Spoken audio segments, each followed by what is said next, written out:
Hey, everybody, just going to take a quick break from the show and tell you about Noom. Has Noom helped you? I believe it has. Oh, that's got an app. You can do tracking. It's terrific. It does. Noom builds personal plans that can meet individual needs. That's the thing. Takes into account any dietary restrictions, medical issues, other personal needs. That helps build a plan that works for you. And yes, so I know that you've had your own personalized program here that you've been working on. And it's weight loss This is weight loss results that last. They stick around because you get yourself into a lifestyle change. That's what matters. That's mainly it. You can't just say, I'm going to cut that out for a month and then go back to it. That's not what it is. So I'm glad it's helping you. That's great. And it really does. I like the psychology and biology-based approach here. Yeah. Noom Weight uses psychology. That's why they say losing weight starts with your brain, but it also takes into account your unique biological factors, Jimmy. All of your multitude flora and fauna that goes on inside of you there. Sure. Yeah. Stay focused on what's important to you with Noom's psychology and biology-based approach. Sign up for your trial today at Noom.com, Noom.com here, based on 3.5-year study of actively engaged Noom users with minimum starting BMI of 25. Individual results may vary. Visit our website for more information. Hey, everybody, just going to take a quick break from the show to tell you a little bit more about Rocket Money. It's the start of a new year. It's the perfect time to get organized, set your goals, prioritize what matters most. And for me, top priority is getting myself together here. Financial wellness, doing that, which that feels important, just feels like adult stuff that you have to do. And thanks to Rocket Money, my goals feel achievable now. They show me all my subscriptions in one place, help me easily cancel ones I forgot that I've been paying for, which happened to me, absolutely happened to me. For years, I was paying for something. I was like, what is going on here? Rocket Money found it and saved me lots of money since then, because it's been a while. So they did a great job here. Rocket Money is a personal finance app that helps find and cancel your unwanted subscriptions, monitors your spending, and helps lower your bills so you can grow your savings. Rocket Money has over 5 million users and has saved a total of $500 million in canceled subscriptions, saving members up to $740 a year when using all the app's premium features. Cancel your unwanted subscriptions and reach your financial goals faster with Rocket Money. Go to rocketmoney.com/smalltownmurder today. That's rocketmoney.com/smalltownmurder. rocketmoney.com/smalltownmurder. Now back to the show. Welch's can't make everything make sense. Like why your mom still listens to the radio or what she meant when she sent that emoji. But a zero sugar drink that's still full of fruit flavor, we made that make sense. And strawberry, passion fruit, Concord grape, and more. You gotta sip it to get it. New Welch's Zero Sugar. Let's fruit stuff up. This week, in Coushatta, Louisiana, the finding of one body turns into much more as a local man turns out to be a prolific killer, claiming dozens of murders and telling some very disturbing tales. Welcome to Small Town Murder.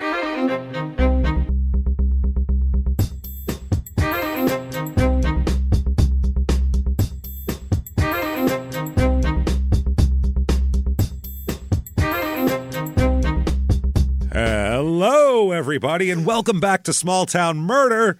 Yay! Oh, yay indeed, Jimmy. Yay indeed. My name is James Pietragallo. I'm here with my co-host. I'm Jimmie Whisman. Thank you, folks, so much for joining us today. We have an absolute insane show before you today. It's insane. That's all I can say about it. It's crazy.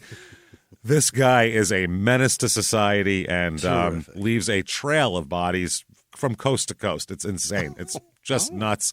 We will get into it. First of all, definitely head over to shutupandgivememurder.com. Oh, yeah. Why, you may ask. Tickets to live shows. Hell yeah. All 12 live shows are for sale, and a couple of them are sold out already. So, shows that are in months and months from now. So please, even Nashville's a big venue. Gone. Wow. So get your tickets right now. Minneapolis, especially, want to say that will be, if it sells out, our biggest show we've ever had. Bigger than Chicago, bigger than Milwaukee. So Minneapolis, Minnesota, represent. Do you want Chicago to beat you? Because right now they're in first place. So what do you think? embody your hockey team and be wild. The Vikings are 3 back. You guys got to pick it up. Pick it up, guys. Timberwolves, don't go for top draft position. Get your tickets right now. Get in there. Phoenix sold out too, so get in there. We're very excited for that. ShutUpAndGiveMeMurder.com is where you get that and all the merchandise and everything like that as well. You should definitely be listening to our other 2 shows, Crime in Sports and Your Stupid Opinions. Oh, boy. Our new show, which is absolutely hilarious. You definitely want Patreon. Patreon.com/Crime in Sports is where you get all the bonus material. Right. So much stuff on there. A lot of talk about the Gypsy Rose episode last time.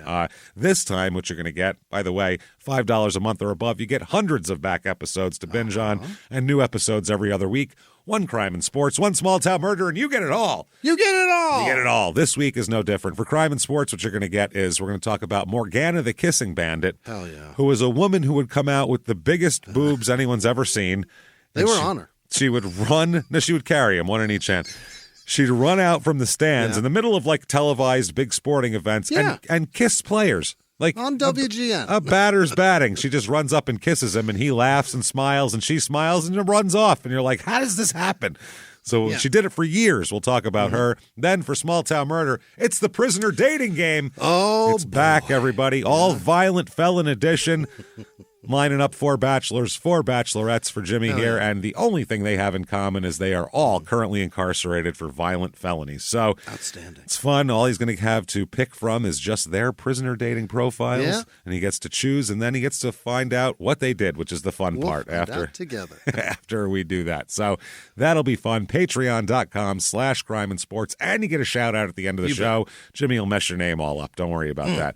He'll screw it up. So that said, disclaimer time. Yeah. It's a comedy show, everybody. It is. We are comedians. At the same time, the show is deadly serious. Yeah. Weird, right? That's why we're doing a disclaimer. Exactly, because we are going to make jokes and people are going to die. The thing is, we know not what streams not to cross. There you go. And what we do is we never make fun of the victim or the victim's family. Why is that, James? Because we're assholes. Yeah, but we're not scumbags. That's how that works. So if you think that sounds good to you, then climb on board, because it's going to be a wild goddamn show. Everything is true. Nothing's embellished for comedic effect or anything like that. If you think true crime and comedy should never, ever, ever go together, we might not be for you, but we might be also. Either way, no bitching afterwards.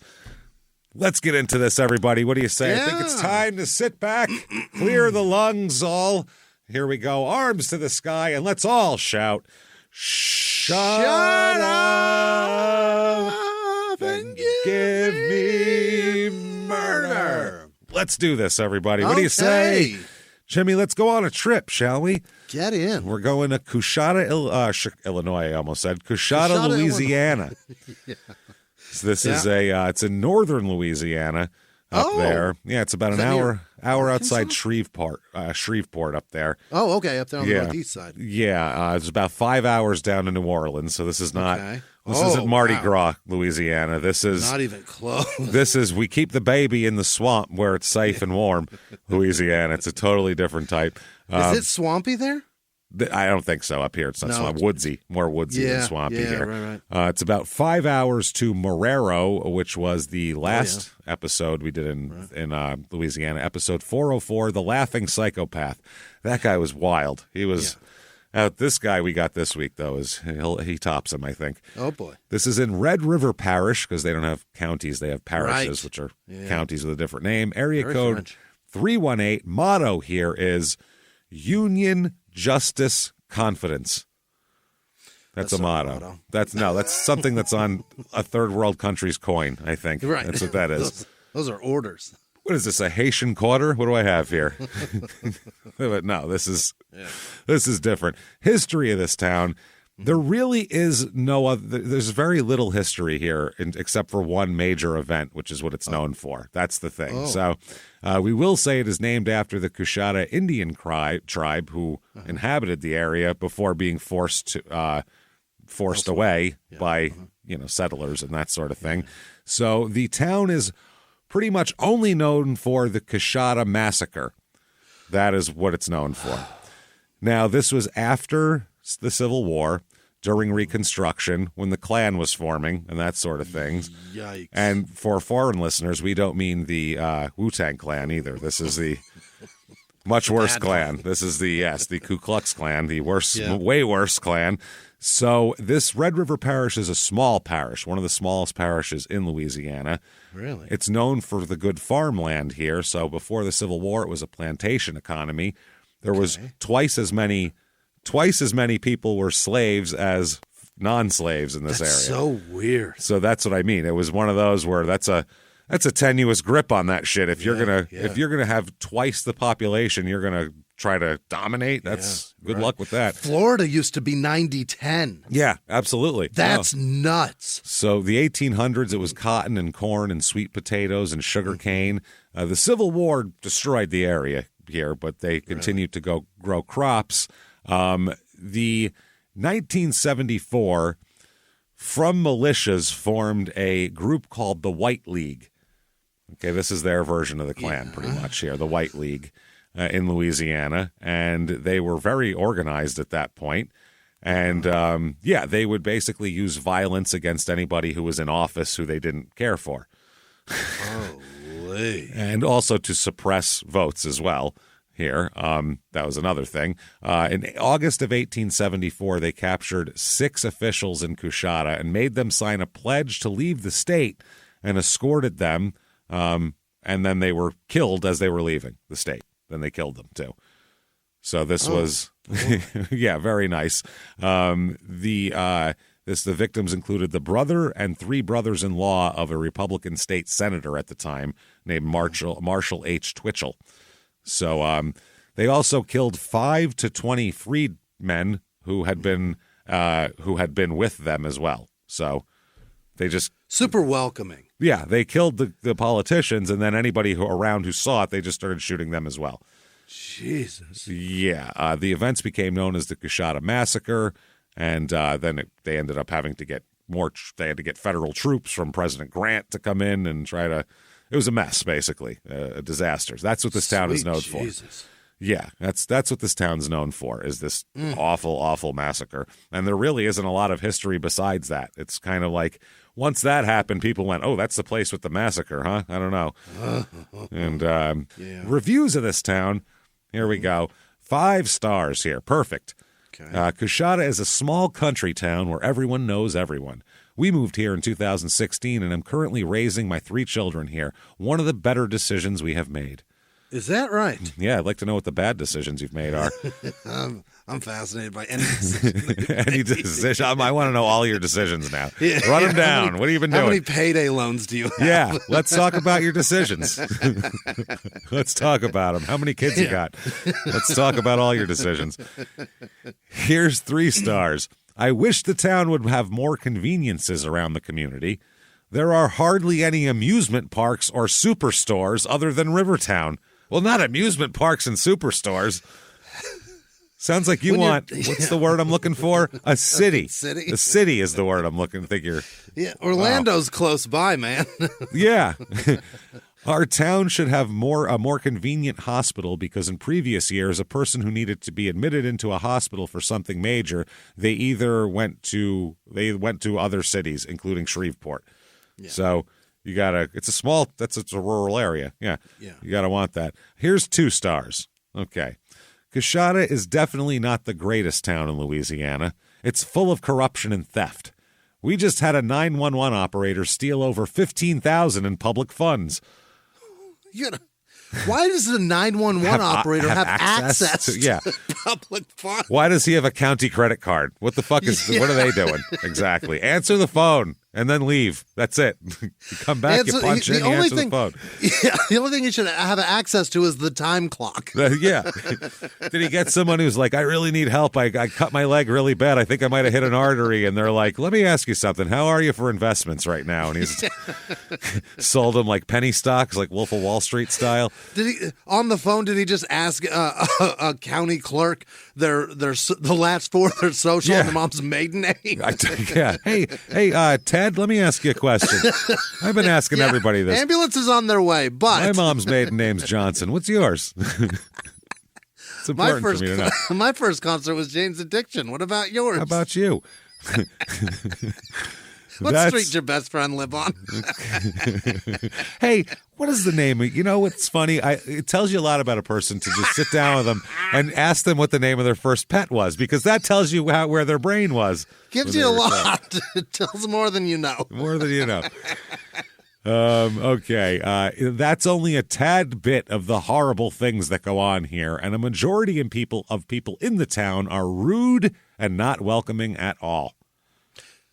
I mean, yeah.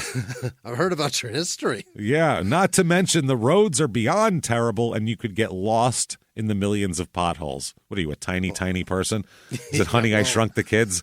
You guys lost $15,000. You got to raise that money back up. No shit. The teachers in Coushatta are the highest paid.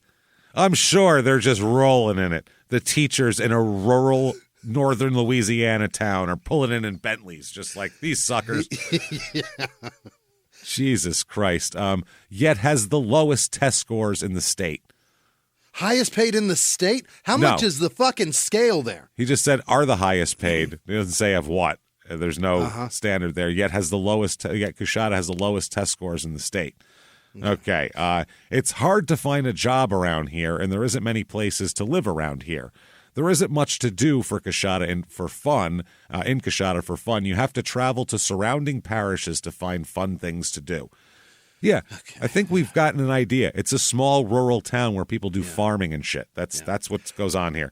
But, I live in a party town. Pretty big city out there, and I got to go, 40 to 45 minutes anywhere to get anything fun. It's the same thing. Don't you strive for that? You live somewhere that's quiet, and then you go to the fun. Yeah. Otherwise, move to New Orleans and fucking. Yeah. You're trying to drink and drive somewhere short. Is that what you're saying? Sorry, Uber's expensive. That's it. No, move to New Orleans. Cheaper than Smell around. When you start smelling strong scents of urine, that's where that's where parties are happening. And then get an apartment near there in the most urine-y area of town. You want to live somewhere that smells like Pirates of the Caribbean? No, thanks. Dude, there's no town in the world that has more urine more like Square milliliters per human of urine than in fucking New Orleans. It is just the bathroom of everybody. You can't walk 5 feet without seeing someone pissing. It's disgusting. And the humidity. Yeah. My God, it never goes. The smell never goes away. 97 with the scent of piss just hanging in the air. It's impossible to get it to go. So people in this town, 2,217. It's a little guy. That's a little town in the middle of nowhere. And you want fun? You want an amusement park there. Yeah. Pick some potatoes. Isn't that amusing? There you go. I need Six Flags over Catahoula. How come there's none there? Yeah, Coushatta. Coushatta, that's it. Male, female, it's 54% male, which is it's usually more female. That's so it's steep, way out of whack. I don't know the guys are so shitty, the females are fleeing. I don't understand what's happening here. Running for the hills. Median age way low too, 32.9, which is 5 years younger than the national average. What's the draw? A lot of babies and young kids, a lot of 0 to 9 years old. That's a huge families. But there's only 28% married here. 54% of the people, it's usually 10% is the average. 54.4% of the people are single with children. This is a baffling town. Something's not going right in this town, I feel like. Something's a little askew here. Yeah. Race of this town, 26.9% white, 68.3% black, 0.0% Asian, 0.0% Native American despite the name and history. Fascinating. And 3.9% Hispanic. So it's a black and white southern town. That is something. Interesting. 40% of the people here are religious, and by a huge, long shot of a margin here, 21% Baptist of the people here. Yeah. Baptists, as we know, are the Catholics of the South. It's only 2% Catholic here. Pretty low. Wow. Pretty low, I would say. 0.0% Jewish as well. In this county or parish, in Red River Parish, the last election, 39.8% of the people voted Democrat, 58.4% Republican, 1.8% Independent. Unemployment rate here is about average. Median household income is crazy low, though. Median household income, right now the U.S. average is $69,021 a year. Wow. Here it is $25,448 a year. Holy. Yeah, that is low. Cost of living, 100 is regular average. Here it is 76. Better be 7. Oh, my God. Median home cost, though, $92,900. I mean, low. Yeah, it's doable, but you're pinching. You are scraping. Crazy. Well, maybe you want to go there. Maybe you're going to build an amusement park just in case. We have for you the Coushatta, Louisiana Real Estate Report.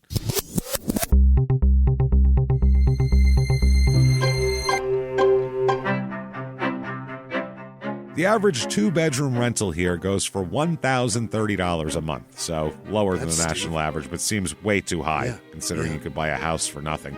I found here's a three-bedroom, two-bath, 1,512 square feet. It's on a 2-acre lot. Wow. It is a depressing little house that hasn't been renovated in 40 years on the inside. Okay. It is depressing. It's going to take some elbow grease. It sits way back on the lot, too, like way far away. This house, though... pretty cheap. Only $65,000 for that house. So, not bad. Cool. There's something wrong with it though. I feel like sure. I'm sure there's probably some foundational problems. Yeah, there's something like a flood happened there. Yeah. But you're getting 2 acres for $70,000. Really. Yeah, I don't know what you have to do to it though, but it might cost more than that to knock this house down and take the junk away. Here's a 3-bedroom, 1-bath, 1,274 square foot house. This one isn't that bad. It's okay. Nothing special. Nothing crazy. $159,500 for that house, though. And then this is the gem of the whole area here. Okay. Here it is, the jewel of the county, the jewel of the parish. The mayor's mansion. 3-bedroom, 2.5 bath. It's on 4.4 acres, almost 4.5 acres. Nice. It has a metal roof. You know those metal roofed houses where it's not like old-timey fashionable, just like it'll be cheaper to just put it in metal and then you'll have to change it less. One of those. Water slides off a lot easier. Looks like a nice outbuilding is what it looks like. Nice stove inside. I looked at the kitchen has a really nice big stove, but the rest of it... Gas range? Yeah, big gas range, lots of burners and all that kind of thing. Terrible flooring throughout this house. Absolutely awful, old, shitty tile. $360,000 for that little house, though. So that doesn't make any sense. It doesn't make any sense. That's the problem. It's a very, very strange goings-on here. Things to do. Okay. The Coushatta Powwow is, that's right, one of the largest in North America, and they say it's truly a one-of-a-kind experience. Be sure to witness a grand entry, a rhythmic march that opens the competitions when all of the dancers in full regalia claim the dancing ground to the accompaniment of tribal drums and singers. Wow. Then the Red River Parish Fair beginning on October 3rd. Sheriff Edwards would like to share the following tips to keep your family safe while enjoying the activities. It is like 18 points of how to keep your kids safe. Keep your children in sight and teach them to stay close to you. Talk to your children about what being lost means and instruct them what to do if they become lost. And it gets progressively worse. I mean, you got one rule. That first one says it all. No, then it goes into like if they're on a carnival ride and they get caught in a gear, like it gets way worse as it goes down. Really fucking weird. Also, there's the Gator Country Alligator Park. Oh. That's $10 a person. That includes wading with the gators, feeding show with large gators, handling of alligators, snakes, and lizards.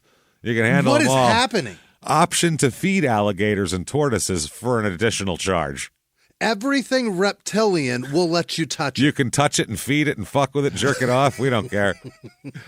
You give us $10, we're going to hand it over. You hand it back to us alive, and we ain't got no problems. No questions asked. We're going to hand you something green and scaly for a measly $10. Don't fuck it to death is what we ask, because we need to make another $10 off that thing. That's why you don't have more theme parks. You got one. You got one right there. And also, finally, swamp boat tours. There are swamps. And I'll just read the first sentence. You will get to experience the majesty of 3 leagues bayou up close and personal. No, thank you. There we go. I want it with a 12-pack. I want to sit on the top of that chair. Oh, that's fun. Let me drive this motherfucker. If passengers are lucky, they might spot a giant wasp's nest or even an alligator. Hey, look, wasps. I'm lucky. Sweet. I'm so lucky I'm allergic. Wow, this is great. Oh, this could almost kill me. My luck is... it's never been better. I mean, it's endless today. Honey, we're buying a Powerball ticket if I survive this, because this is pretty lucky. If you're lucky, we might... You're lucky. What, hit one on the boat? Yeah, you'd say there it is. Crime rate in this town, what we're interested in, property crime, slightly below average, actually, here. But violent crime, murder, rape, robbery, and, of course, assault, the Mount Rushmore of crime, about 50% above the national average. So... we rarely find a very little town where the property crime is low, but the violent crime is high. It's usually the opposite. Property, little high, violent crime, non-existent. Everyone knows each other. This most baffling town on earth. This is the most baffling town ever. Louisiana is a baffling state. It is, yeah. We discussed it earlier, how if you hear like an outside New Orleans, like Live PD used to have Slidell was one of their towns. Yeah. Their accents sounded like New York accents. If you took them a sentence at a time here and there, they sounded like New Yorkers who've been really like got hit in the head hard when they were a child and they don't speak quite right. And if that's a New Orleans, that's an outside. That makes it's sense, very weird. Yeah. It's a weird accent. My uncle was a deputy sheriff in Colorado. And as a kid, I remember him talking, and I'd just stare at his face because that's where he's from. And was this in the Colorado Springs area? Yeah. Okay, well, he might know of some of this that happened this week, actually. Yeah, this is a I'll big have to thing. call him after this. Yeah. Let's talk about a whole shitload of murder. What do you say, everybody? Okay, let's start out in 1994. All right, 1994. There's a guy named John Anderson, and he's running for sheriff in 1994 in this town, in this parish or whatever. Okay. Yeah. So he's got this big, ambitious agenda. He wants to modernize the sheriff's department and really take it into the 21st century. You know, we're getting a telephone, or at least the 20th. Yes, I mean at least the 20th century. I'm tired of waiting for the tired of waiting for the telegram man to pump out his messages. If I could just write it myself, that'd be much better. My idea is to streamline 911 and give them all credit cards. That's how it'll work. Everybody gonna get one. He runs for sheriff. This is what he's doing. He wants to raise salaries of the sheriffs.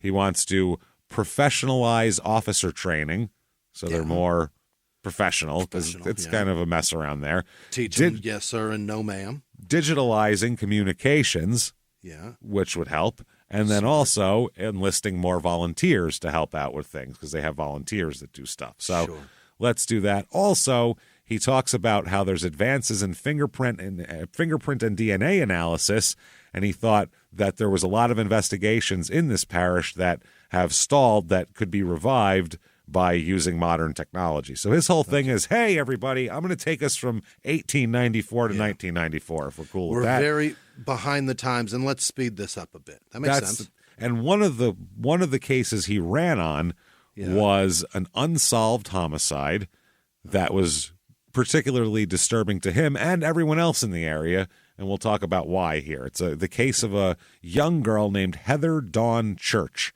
and she was 13 years old. And it was fucking horrifying here. This was in the northern part of the county known as Black Forest. Jesus. She disappeared in the Black Forest? That sounds terrifying. Yeah. Heather Dawn Church, she disappeared from her family's house when she's 13 years old.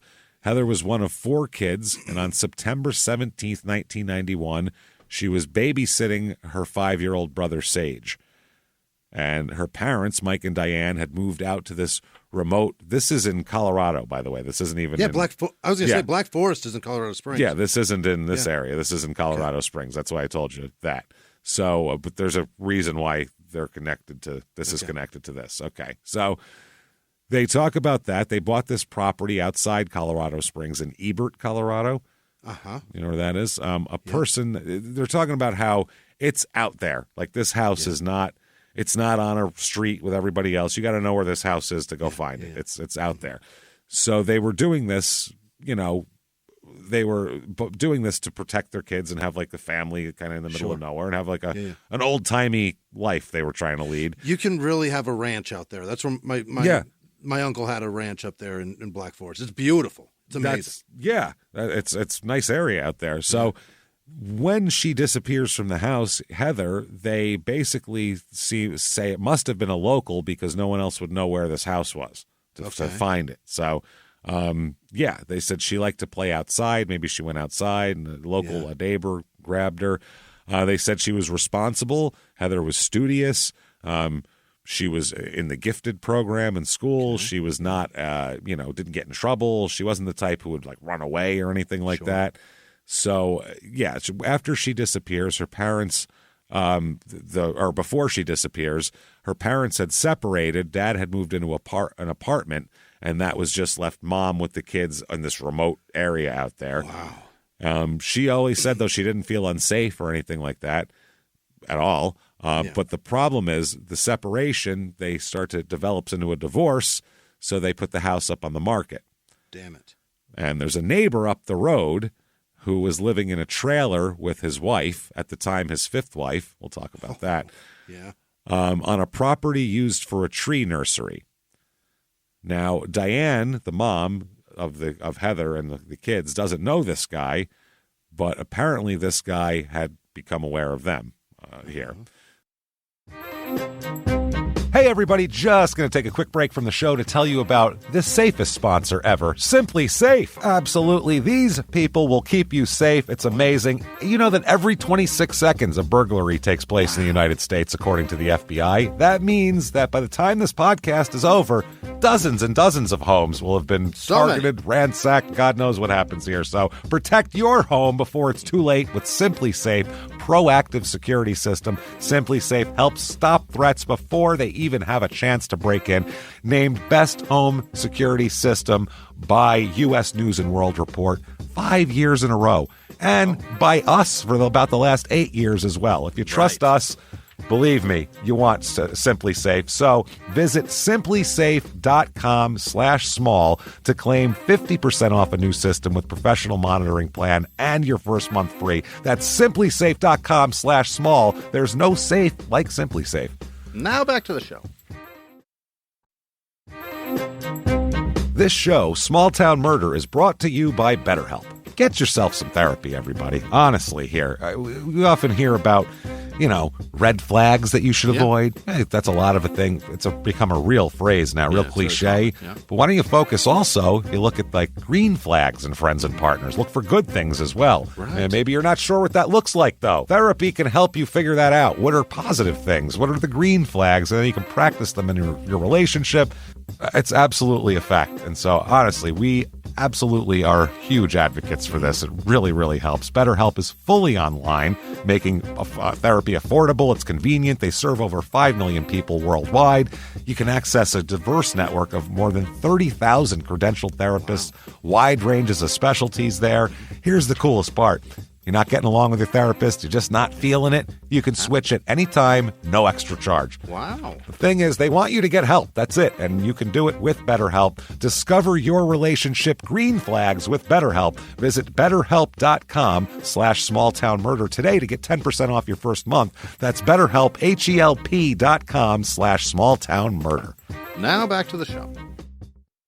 So on September 17th, 1991, Diane, the mom, she took 2 of her boys to a Boy Scout meeting at the local Mormon church. So an absolute, you can't get any more like, I'm going to a wholesome activity. This is a Boy Scout meeting at church, for Christ's sake. Very innocent. That leaves Heather to babysit the 5-year-old. Okay. Sage. So Diane calls the house at 8:30 p.m. to make sure everything's okay. And also she wanted to tell Heather to close a window in the master bedroom that she left open. Yeah. So go ahead and close that window. So Diane gets back after the meeting and notices that the house is dark and a sliding glass door is unlocked. Oh, boy. So at first she didn't even think about anything of that. She's like, oh, they must have turned the lights off, and they're kids, they leave the door open. Okay. Yeah. But then she noticed Heather wasn't in her room, so she looked all over the house for Heather and couldn't find Heather. So she called everyone she knew, including her soon-to-be ex-husband, to say, hey, what the fuck, have you seen her? No one had seen her. Yeah. Heather has disappeared. So she called the sheriff's office, and a sheriff came over. Search and rescue crew couldn't do anything until daylight. Yeah. So as soon as daylight happened, the whole crew combed through the woods and knocked on all the neighbors' doors and everything else, and no sign of her. No one's seen her. No one knows anything about it. She's just disappeared from her house like she's beamed up from to an alien ship. Wow. It just completely disappears. Diane said she remembered the open window in the master bedroom, and she told them about that. There was an open window. So the police examined the window's bent screen, which they say appears to have been forced. Oh. Popped off. The screen was popped off. And they pull a latent fingerprint. Examiner dusts for prints, and they manage to lift one good print. They have one good fingerprint. That's the only clue they have of this. Off the screen door. Off a screen, not even a screen door. A screen around a window that's been popped off. So they have one fingerprint and no sign of this young girl. Just probably a thumb, right? That's it. Don't even know what it is. Okay. So they said, if we can find the person that bent the frame, that would be helpful. Sure. So they said there's no chance she ran away. She'd written recently on a Mormon church questionnaire that the police end up getting here, that her short-term goals, this is how nice of a kid this Heather was. She wrote her short-term goals were to be nicer to her brothers and get straight A's. That's sweet. Yeah, she said she liked animals and dollhouses and swimming and playing her violin. So, nice kid here. Yeah. So she is gone, disappears, and eventually some time goes by, and it just becomes cold. There's no... You don't find anything out. They have a fingerprint that they have no match to. Yeah. They have nobody to compare it to. And they have nothing else, literally. She disappeared into thin air. And so you just, no idea, no What clue, about Sage? No ransom. He's fine. He's in the house. Huh. He's fine. 13-year-old girl missing. He was asleep when she got home. Yep, fine. What the fuck? So that was a big deal. Then in 1993, there is a hillside off Rampart Range Road about 30 miles from her home. And that is where they find her skull. A metal scrapper finds her skull. Holy shit. That's 2 years later. That's the first 30 miles away. 30 miles away. So over the course of the investigation, they talked to more than 40 suspects that they considered, including her father, Michael, who was separated from the mother here. The case was on America's Most Wanted, which is a weird thing to have on America's Most Wanted because you don't have anybody who you want. Right. You're on America's Most Wanted, you're looking for specific people. Yeah. They're looking for anybody who might have heard somebody talk about doing this, but otherwise they have nothing here. So shit. That sheriff, that Anderson guy, ended up winning the sheriff's race based on this. He takes office in January 1995, and there's a guy named Lou Smith who he appoints captain of detectives and directs him to revisit this case. Yeah. Get with that case. Figure it out. Yeah. Figure that out there. So Smith did. He said, I started putting together all the case files. This is all in Colorado, by the way. You're going, what does this have to do with Louisiana? We'll get to it. Okay. So don't worry. He said, I went through all the photos again. I made a timeline. I called the parents. I developed lead sheets for burglaries in the area, which makes sense. Not bad, yeah. We looked at a lot of kids and checked alibis. When I was talking to one of the guys at the lab, he said, maybe we ought to send out the prints again, because this was years later. So who knows? Might have a hit by now. So they said all they had was that one print. The print had been sent out to the Colorado Bureau of Investigation and the FBI, but no match turned up. Is that right? Yeah. So at the time, the fingerprint data banks of each state and the FBI were not all interconnected, by the way. Okay. This changed in 1999 when they had the integrated automatic fingerprint identification system came into play. So that was a big deal. In the 80s, people go, how did serial killers get away with all these murders back then? Because nothing was connected. 1999, it took for almost if you just killed in a different county, it took them years to figure out that you killed two people and put those things together as a pattern because they didn't talk to each other. They just didn't talk to each other. So, yeah, he said he told the county fingerprint specialist to prepare 8 by 10-inch photographs of the fingerprints, then mailed them to 52 jurisdictions, each with its own set of computerized records to run it through, see if this pops up. So I don't know if that's 52 of the biggest cities you have, basically. Yeah. Who's got the most prints. So finally, in March of 1995 now, so it's 4 years after the murder, Colorado authorities there's a print hit. When they rerun the prints, there's a print hit, and they figure out the guy who handled the screen was a white male, 6'2", 180 pounds, with a Southern accent, good teeth, and no visible deformities, is how they describe him. What does that mean? That's interesting. He'd been convicted of a motor vehicle theft and burglary in Louisiana, and that's how the print hit happened here. So further investigation disclosed that he was living in a mobile home on the nursery, like we'd said, in Colorado Springs, about a half mile down the road from Heather Church's house. No reason in the world to be touching that screen. Never. His name was Robert Charles Brown. Brown with an E at the end, by the way. Oh, one of those. So, yeah, Robert Charles Brown. So they're like, let's find out about this cat because we need to know. Robert Charles Brown... He is born October 31st, 1952. So Halloween, baby. Halloween night, yeah. Halloween night 52, born in Coushatta, Louisiana. Really? He is the youngest of 10 kids. Jesus. 10. Parents stayed together. Father did many jobs, including being a deputy sheriff. Oh. He was also a janitor and helped run a dairy farm with his wife, the kid's mother, for a while, too. So, by the way, not only is Robert the son of a deputy sheriff, he's the brother of a Louisiana state trooper as well. Fascinating. Yeah, there's law enforcement certainly in the family here. So, he's had quite the past and background. Yeah. He was born in Coushatta in 1952. 1952. Today it has 2,200 back then. That's what I mean. 10 people in the same family, that's like 1% of the population. They were like, they were probably like, we are sure, we hear we might be getting toilets soon in this part of the state. Like 52 was, it was rural as shit. And everybody said it was a hard life, him and his parents. Like there was 10 kids. 10. They didn't have a lot of money and it was, in a rural area. December 31st, 1961, New Year's Eve. He's 9 years old, New Year's Eve. This is going to be fun. It's not so much fun for this particular time because his grandfather throws himself down a well on the family property. That's how he chose to kill himself, was throwing himself down a well. That came with I will throw my, you know what I mean? That came with a threat first. I'll show you. And now you got to dig him out of the well. That's your well. Yeah. You can't just have your grandfather rotting in there. It's not going to work. That's how we drink and bathe and cook, you son of a bitch. Holy shit. So that was traumatizing for him, apparently, which for anybody. You're 9 years old. Grandpa comes over and throws himself into a well. What do you go, fuck, that's weird. 2 years later, when he's 11, his aunt, who lived with them or near them, was very close, was brutally murdered as well.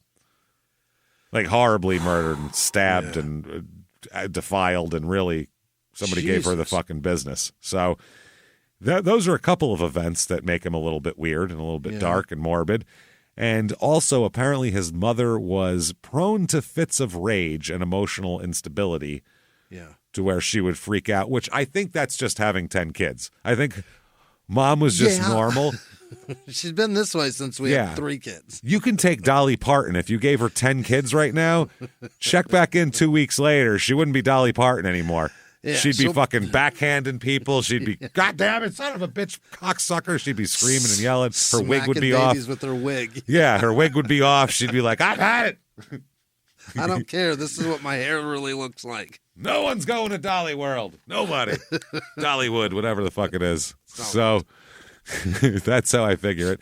And I guess from what I understand and gather, his childhood was described later on as a, quote, succession of horrors and humiliations by older siblings, and the mother condoned this. Humiliations? He's the youngest of 10. So they're just... God. They're just tormenting him, and the mother doesn't care, because when they're tormenting him, at least they're not fucking setting anything on fire right now, so she can sit down for 5 fucking minutes. So she doesn't really even, she doesn't interfere in this, or she condones it. Everybody says it's fine. So by March of 1969, he drops out of high school. Yeah, why not? Why not? And this is, I believe, in his senior year, too, which is he's 17 at this point. Or his junior year it is. He's probably realized already, I have 12 credits. It's not happening for me. That's not going to work. I have no chance of doing this. They said he was kind of a short-tempered loner in school. Not really a gregarious guy. Doesn't have a lot of friends. Sure. Later on in an assessment, they say physically attractive is the question. And it says, this is the weirdest thing. Not attractive, but not unattractive while young. Just blends in. No. He's just kind of he's mid, that's it. Yeah. To describe No Grand Canyon, Mount deformities. Rushmore, and this guy. It's a little mid. So, not unattractive while young here, though, he says. Now, later on, he'll have his IQ measured at 140. Wow. Which is borderline genius and a very, very high score. So he's a very smart guy. This is not an idiot at all. Yeah.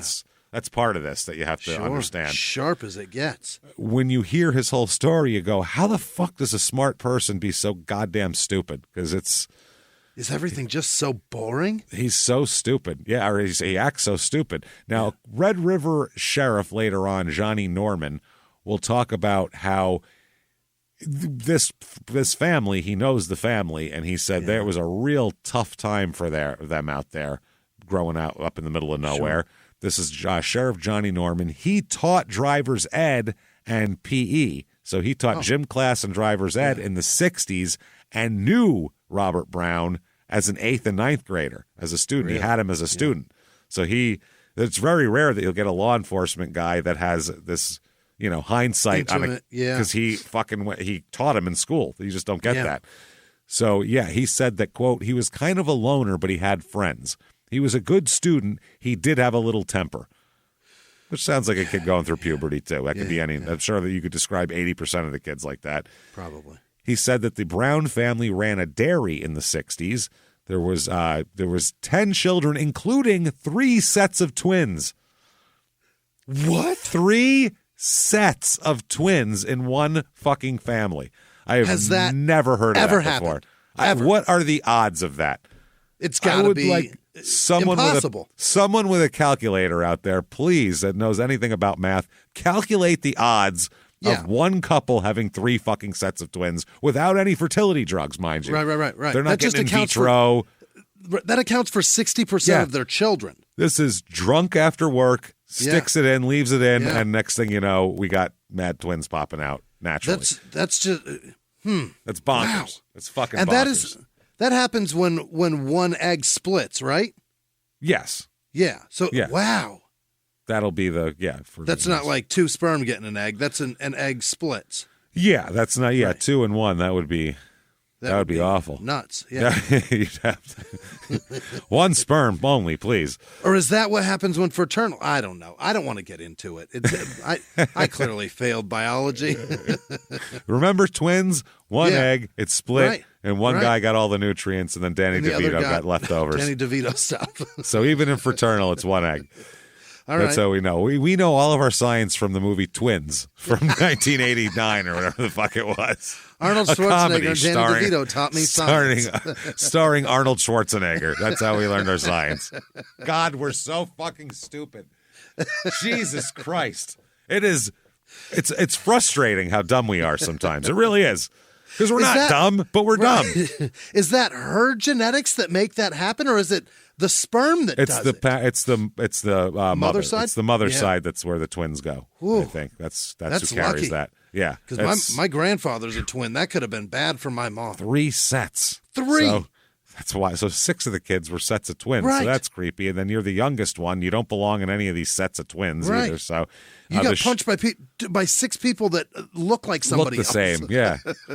Who hit you? I don't know. Either Johnny or Bobby. I couldn't tell. It was Tara or Sarah. I don't know which one. Tell. They both hit the same. Yeah. So the sheriff said, quote, they came up during some hard times. Yeah. That was hard times. Also, they said, now he by the way, the serial killer triad, quote unquote, has been discredited plenty. Right. That was one of those things in the 70s. They just kind of there was a bunch of coincidences of, all these people have these three things, which is animal torture, fire setting, and bedwetting. Yeah. But nowadays they've done more with more of a volume of people. They've decided that really doesn't mean anything.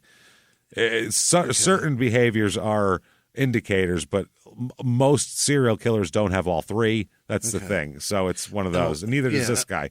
Right, and a lot of bedwetting is just childhood trauma. That, or it could also be medical. There's different reasons for it. Or it could be a lot of water before bed. Yeah, well, they're saying the bedwetting, and that's the other thing, too, they haven't figured out is, in some of these people, is the bedwetting, is that a problem or just a symptom? Okay. You know what I mean? They're like, are they fucked up so they bedwet, or do they bedwet, which fucks them up? So they're fucked, So then they feel bad, and so it's one of those the treatment things. of the bedwetting fucks them up even further. Yeah, so that's a thing. But he's not a bedwetter, but he is a fire setter and an animal torturer when he's a child. Okay. Very nice. Now, November of 1969, he just dropped out of high school in 1969. Yeah. Which I don't know if everybody knows what that is, but at that point, everybody who didn't really, really want to go to a fucking jungle and get shot at was trying to be in any form of school they could be in to not do that. I mean, you had people who did not want to go to college, did not plan on graduating college, enrolled themselves in fucking college.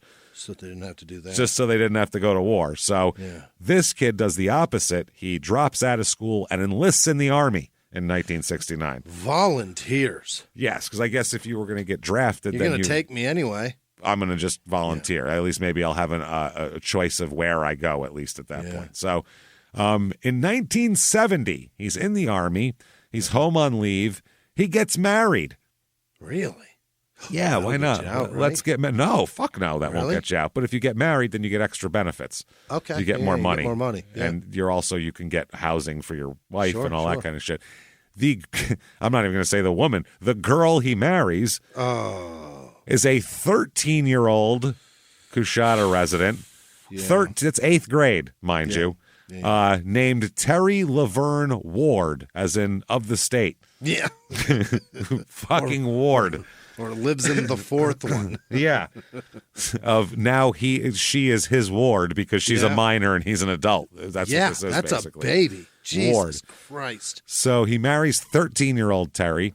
Now, also in 1970, he's had an active 1970. Busy, very busy. He not only marries a 13-year-old, he not only marries an 8th grader, which I just can't wrap my head around that. You guys out there, see, you maybe you have children, you have nieces, nephews. Mine's 13. Any 13-year-olds seem like marrying age to you? No. Like they're ready to run a household and get a job and do adult things. I just had to make her lunch. Yeah, that's what I'm saying. Do it herself. Yeah, well, now she should be responsible to cook an angry lunch. Vietnam veteran dinner while I'm sure getting pregnant multiple times. Yeah. Now, in Vietnam in 1970, or in Korea is where he's stationed, I guess, at this point in time, he is in a bar, and I'm going to use his words, quote, became jealous over a whore, is the way he put it. Okay. So, he said another soldier attacked him with a knife, and they went outside to an alley, and Brown claims that he broke the soldier's neck and killed him. Okay, but he never gets in trouble for it, and there's no documentation for this. But this is the claim.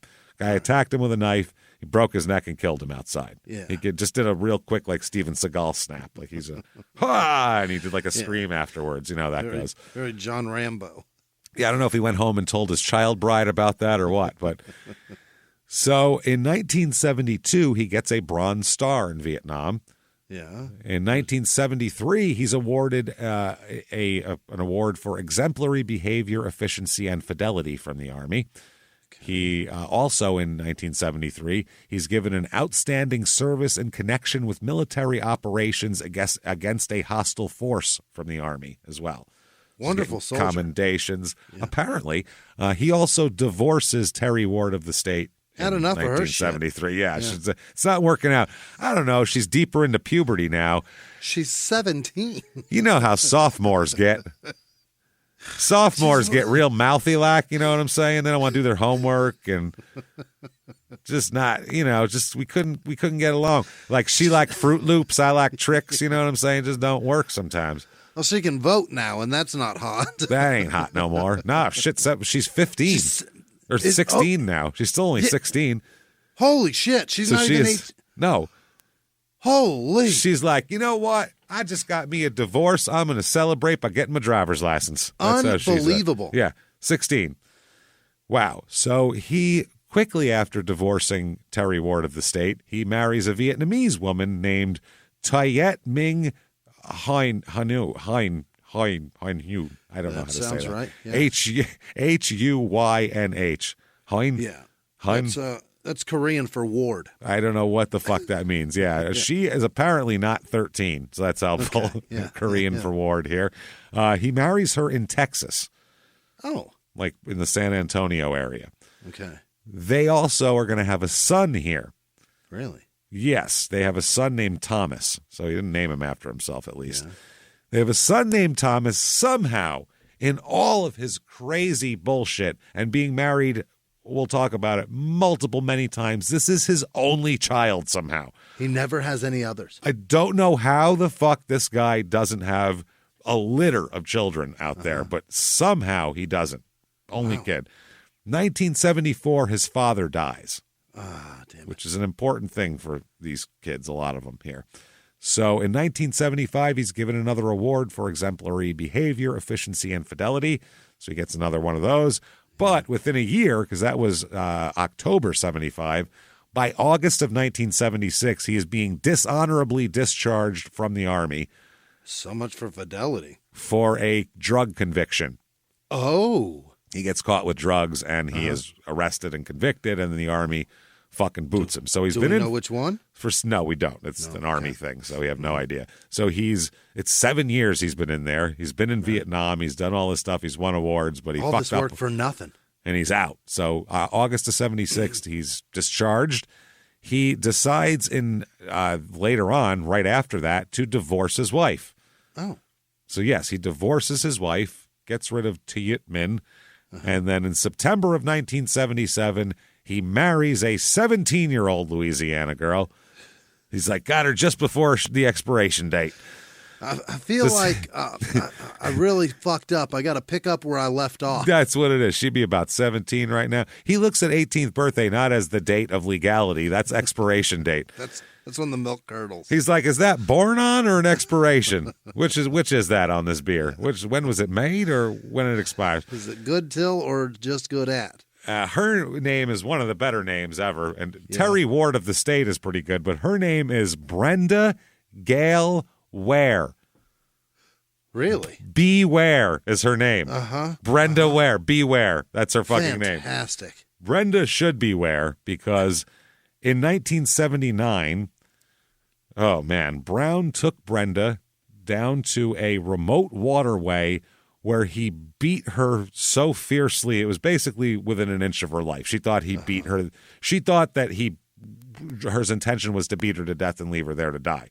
Wow. Because she barely made it out alive. Okay. They're together for another year, though, after that. So that's nice. She sticks around. Okay. Yeah. October 1980, he divorces Beware. Yeah, because she was where? Well, also because he marries another woman. So okay, that'll do it. You got to do that. He marries a woman named Rita Coleman, right in October of 1980. Same month, on the honeymoon. What'd everybody out there do for your honeymoon? Boy.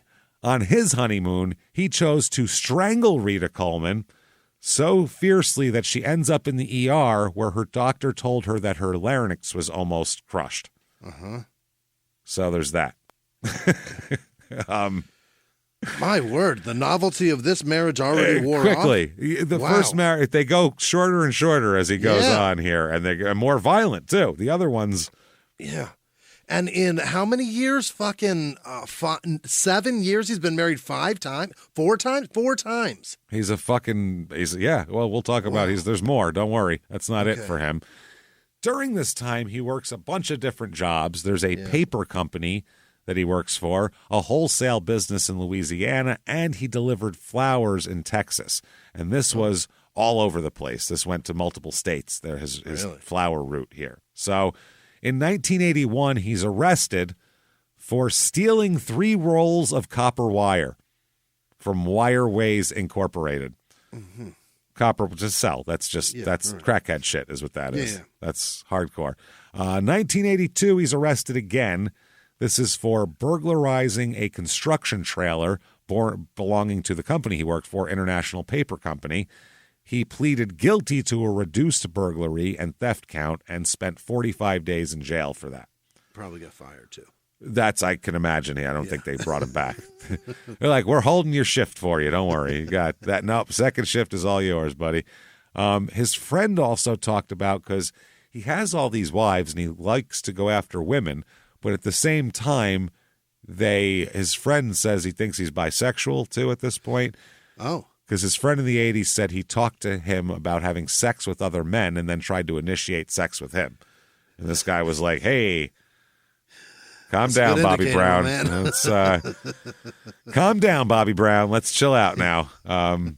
Holy shit. So if a man tells you that he's fucked guys and then tries to fuck you, he likes guys too. Yeah. He probably likes guys too, I would imagine. Yeah, that's just a rule of thumb to live by, probably.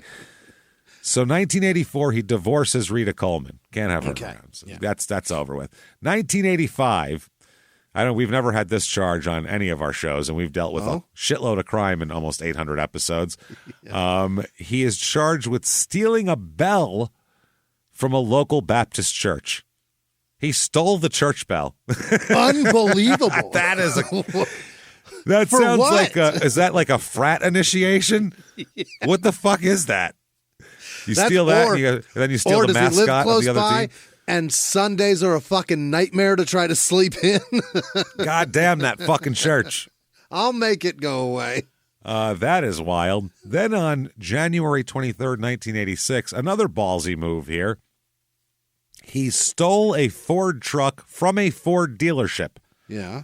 Which seems like the worst place to steal a truck from. They right have all those numbers, all the traceable numbers. They're all right there inside on a piece of paper. Probably, yeah. They're all written down. I'm sure. He takes the truck to Colorado in '86, where he meets up with Marjorie Miller, who's an old flame of his, and hangs out there. Okay. 86, he continues to hang out. He's big into weed and coke. That's his. By the 80s, those are his 2 drugs. Okay. And he also is, because of his jobs of driving distances, he is basically trying to wholesale large amounts of cocaine and he's moving it. Weed too. Yeah. He's selling it to dealers. That'll get you a free supply and some money. His friend here, going by the pseudonym Jack Mason, is what he's going to call himself. He tells of a tale of Brown in 1986 shooting a cow for fun. He's on the road. He shoots it. Then, that's not enough. He gets out, slits its throat, and drank its blood. Okay. He said he watched him do that. He thought that was pretty fucking wild. Just for shits and giggles, thought it was a good time. What? Yeah, this was all for fun. Shoots a cow, cut its throat, drinks its blood, and he's like, yeah, that's right. That's what you do on a Friday night. Back on the road. Back on the road, buddy. In September of 1986, he is arrested for the truck theft. They finally caught up with him 8 months later, and also resisting arrest. And he pleads guilty to this because he has the truck. I mean, there's really not a lot you can do to get out of that.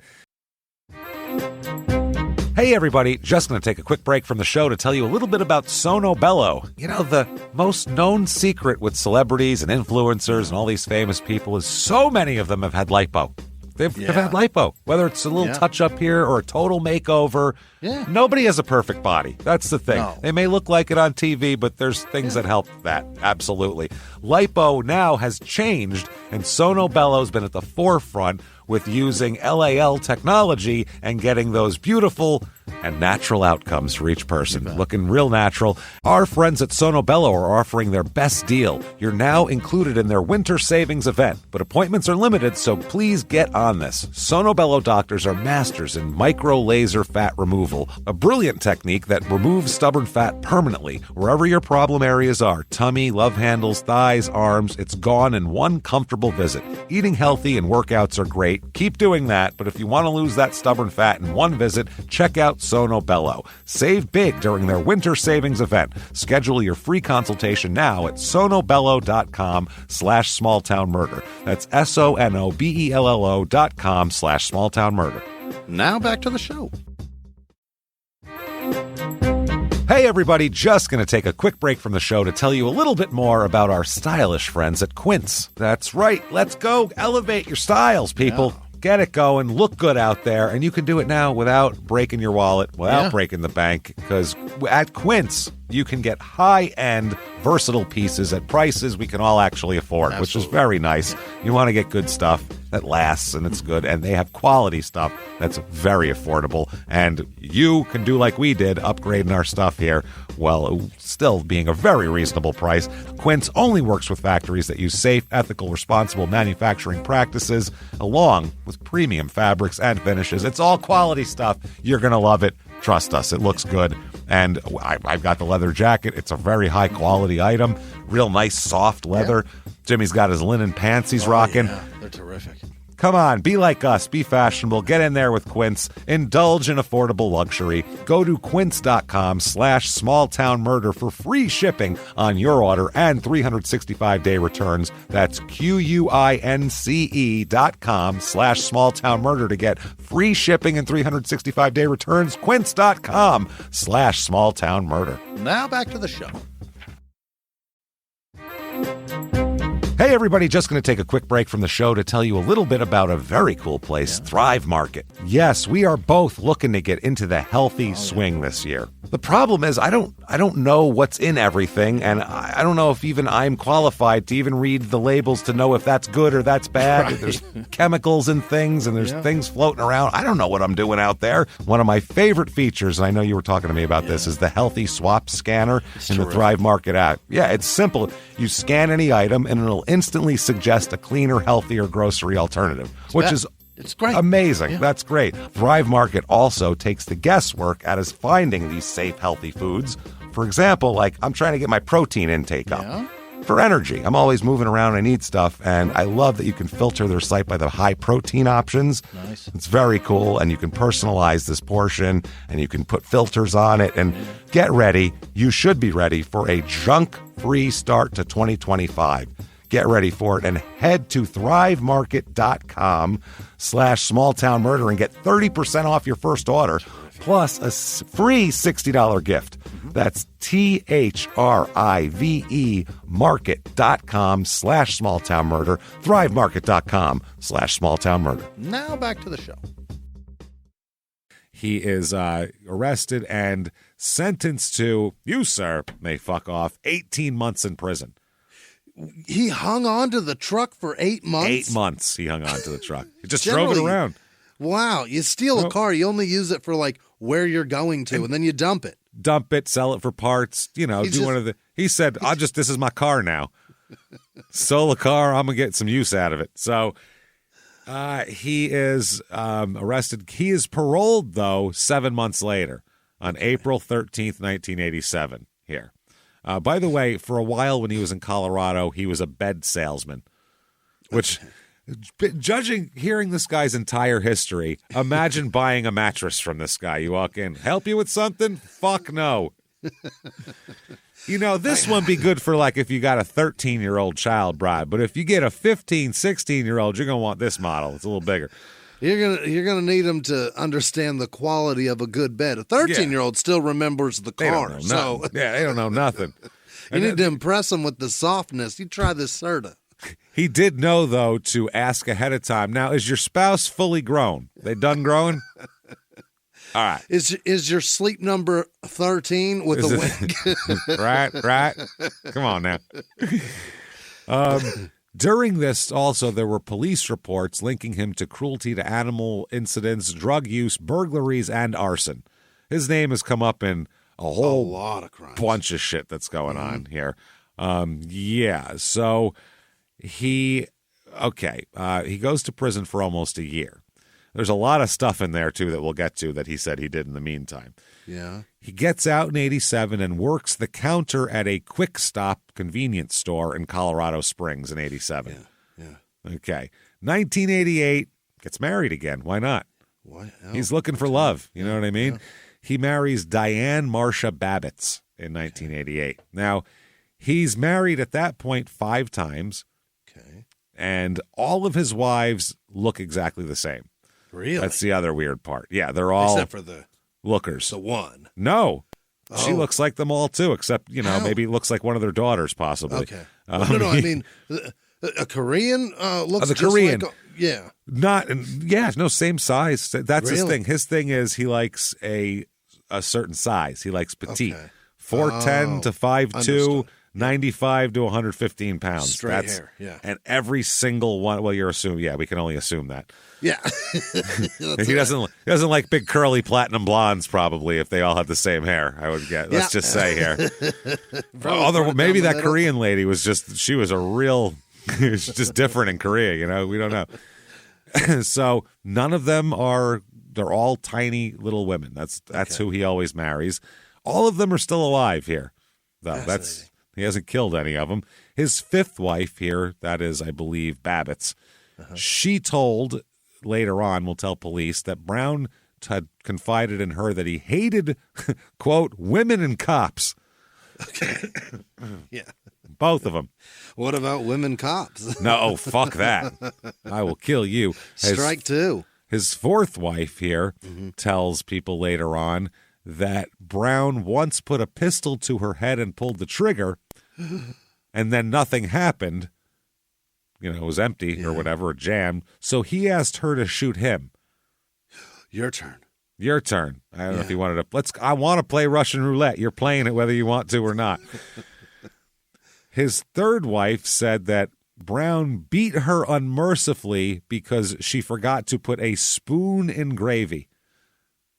What? Am I supposed to pour this? She put gravy on the dinner table, didn't put a spoon in it. So rather than getting a spoon, or even if he wants to be a jerk about it, asking for a spoon, he beat the living shit out of her instead.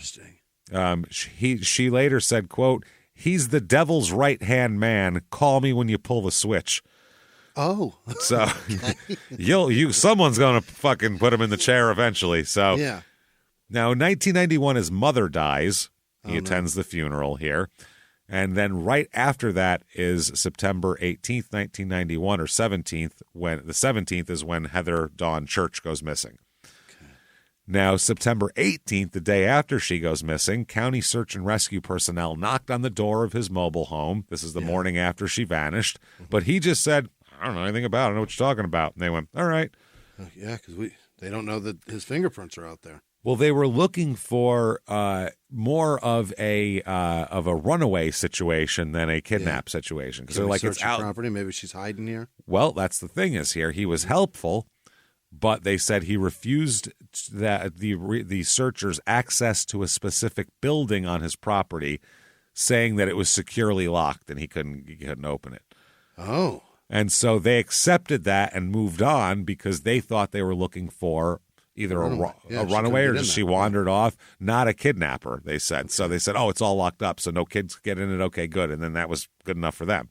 Oh. And they said he seemed quiet and unassuming like all the other neighbors, and no one thought to be suspicious of him, basically. Wow. Now, many people were questioned, and the lifted print was sent to the CBI, Colorado Bureau of Investigation, as well as the FBI. No matches turn up from their databases at that time. And at the time, it was a limited search. Like we said, the states didn't talk to each other. Sure. So after the initial search, a couple weeks later, the FBI gets involved with this missing child. FBI agents canvass the neighborhoods, but they do not knock on Brown's door because it was just outside the perimeter of the search. Oh, wow. So the FBI would have said, "We'd like to take a look in that locked building. Yeah. We'll open it if you want. We got people we've got who can boots. do that. It's no problem. We'll kick that motherfucker open. Yeah, bolt cutters and boots and all sorts of shit." So I'm scared of a lock. They don't talk to him. And that is why nothing happens. She goes missing for 2 years. Yeah. She's eventually found when a scrap metal collector finds a skull in 93. Yeah. And the investigation, they had a hard time gathering evidence. All they basically had was a skull that was retrieved from among a heap of junk, is the way they put it. Yikes. A pile of garbage. And they said there's not anything in terms of trace evidence. And at the time, they didn't do they couldn't do touch DNA or any of that shit. So they said that a lot of these people just, they had questioned all these people and cleared them. No one been implicated. America's Most Wanted did a thing that didn't get any leads that were any good. Damn it. So then finally, like we said, that whole thing, they created the timeline. The lab worker just fucking said, let's rerun that one fingerprint. We have one fingerprint. Fuck it. Yeah. They said maybe in the last couple years, the guy's been picked up for something else, and now it's in the system. Yeah. We don't know. Who knows? And so they do. They put it in and sends it off to the 52 different bureaus, and they end up seeing it's that guy. They look into his history. They go, holy shit, he lived a half mile away. Police talked to him, wouldn't let him on the property to search a secured building. This is terrifying. We may have super fucked up. We fucked this up bad. She might have been alive in there. We don't know. Yeah. She could have been fucking... Yeah. Or we got it case closed. She's a dead body on his property. Yeah. Lock him up. Lock him up before he kills any other children. Yeah, right. Yeah. By the way, she's the same age as his first wife. Wow. Yeah. That's disturbing. So March 28th, 1995, they finally arrest him. So 4 fucking years later, we'll find out what he did in the meantime, which was disturbing. So he's arrested. He sat down for a videotaped interview.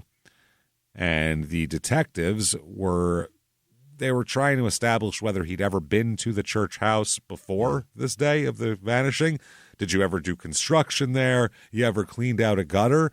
Maybe you did some handyman work. You did odd jobs. You ever put up any screens on their windows, maybe? Just basic stuff.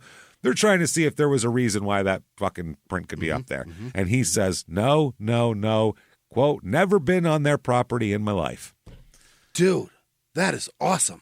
Yeah, they're like, great, then you're under arrest, Best stupid. answer ever. If Try he said, did some odd jobs, they had me do some stuff like that, then they would have been, really fucking frustrating. So the detective said, quote, we said thank you very much when he said no to all that.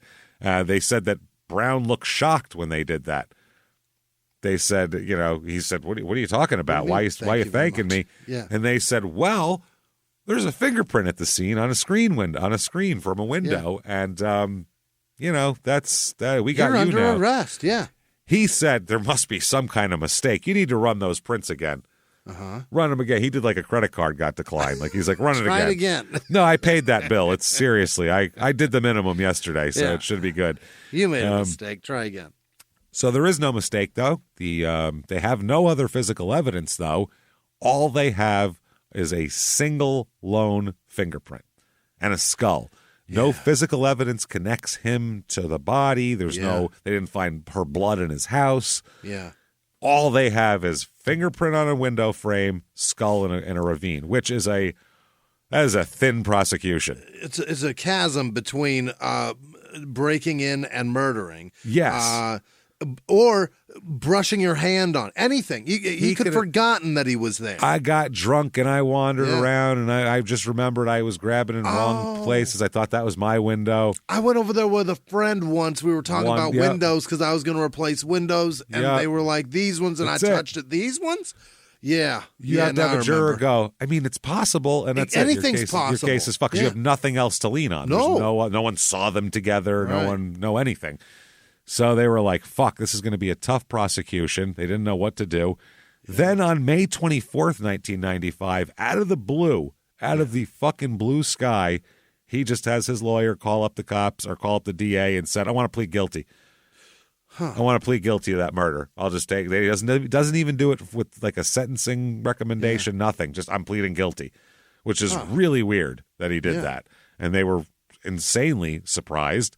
He told a placement counselor that he had surprised the girl and killed her in her house by strangling her or maybe breaking her neck. That's what he told him. We'll talk more about it here. And he goes to court, pleads guilty, and he is sentenced to, you, sir, may fuck off, life without parole. Huh.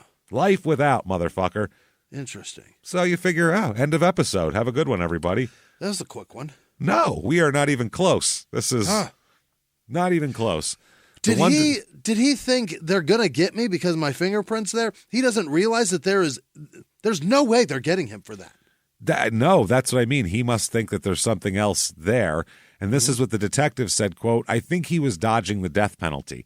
We'd sent a detective to his hometown in Louisiana to do a background check. It turned out there was a girl who had lived next to him who was missing and a girl who lived on the other side of him who was found murdered.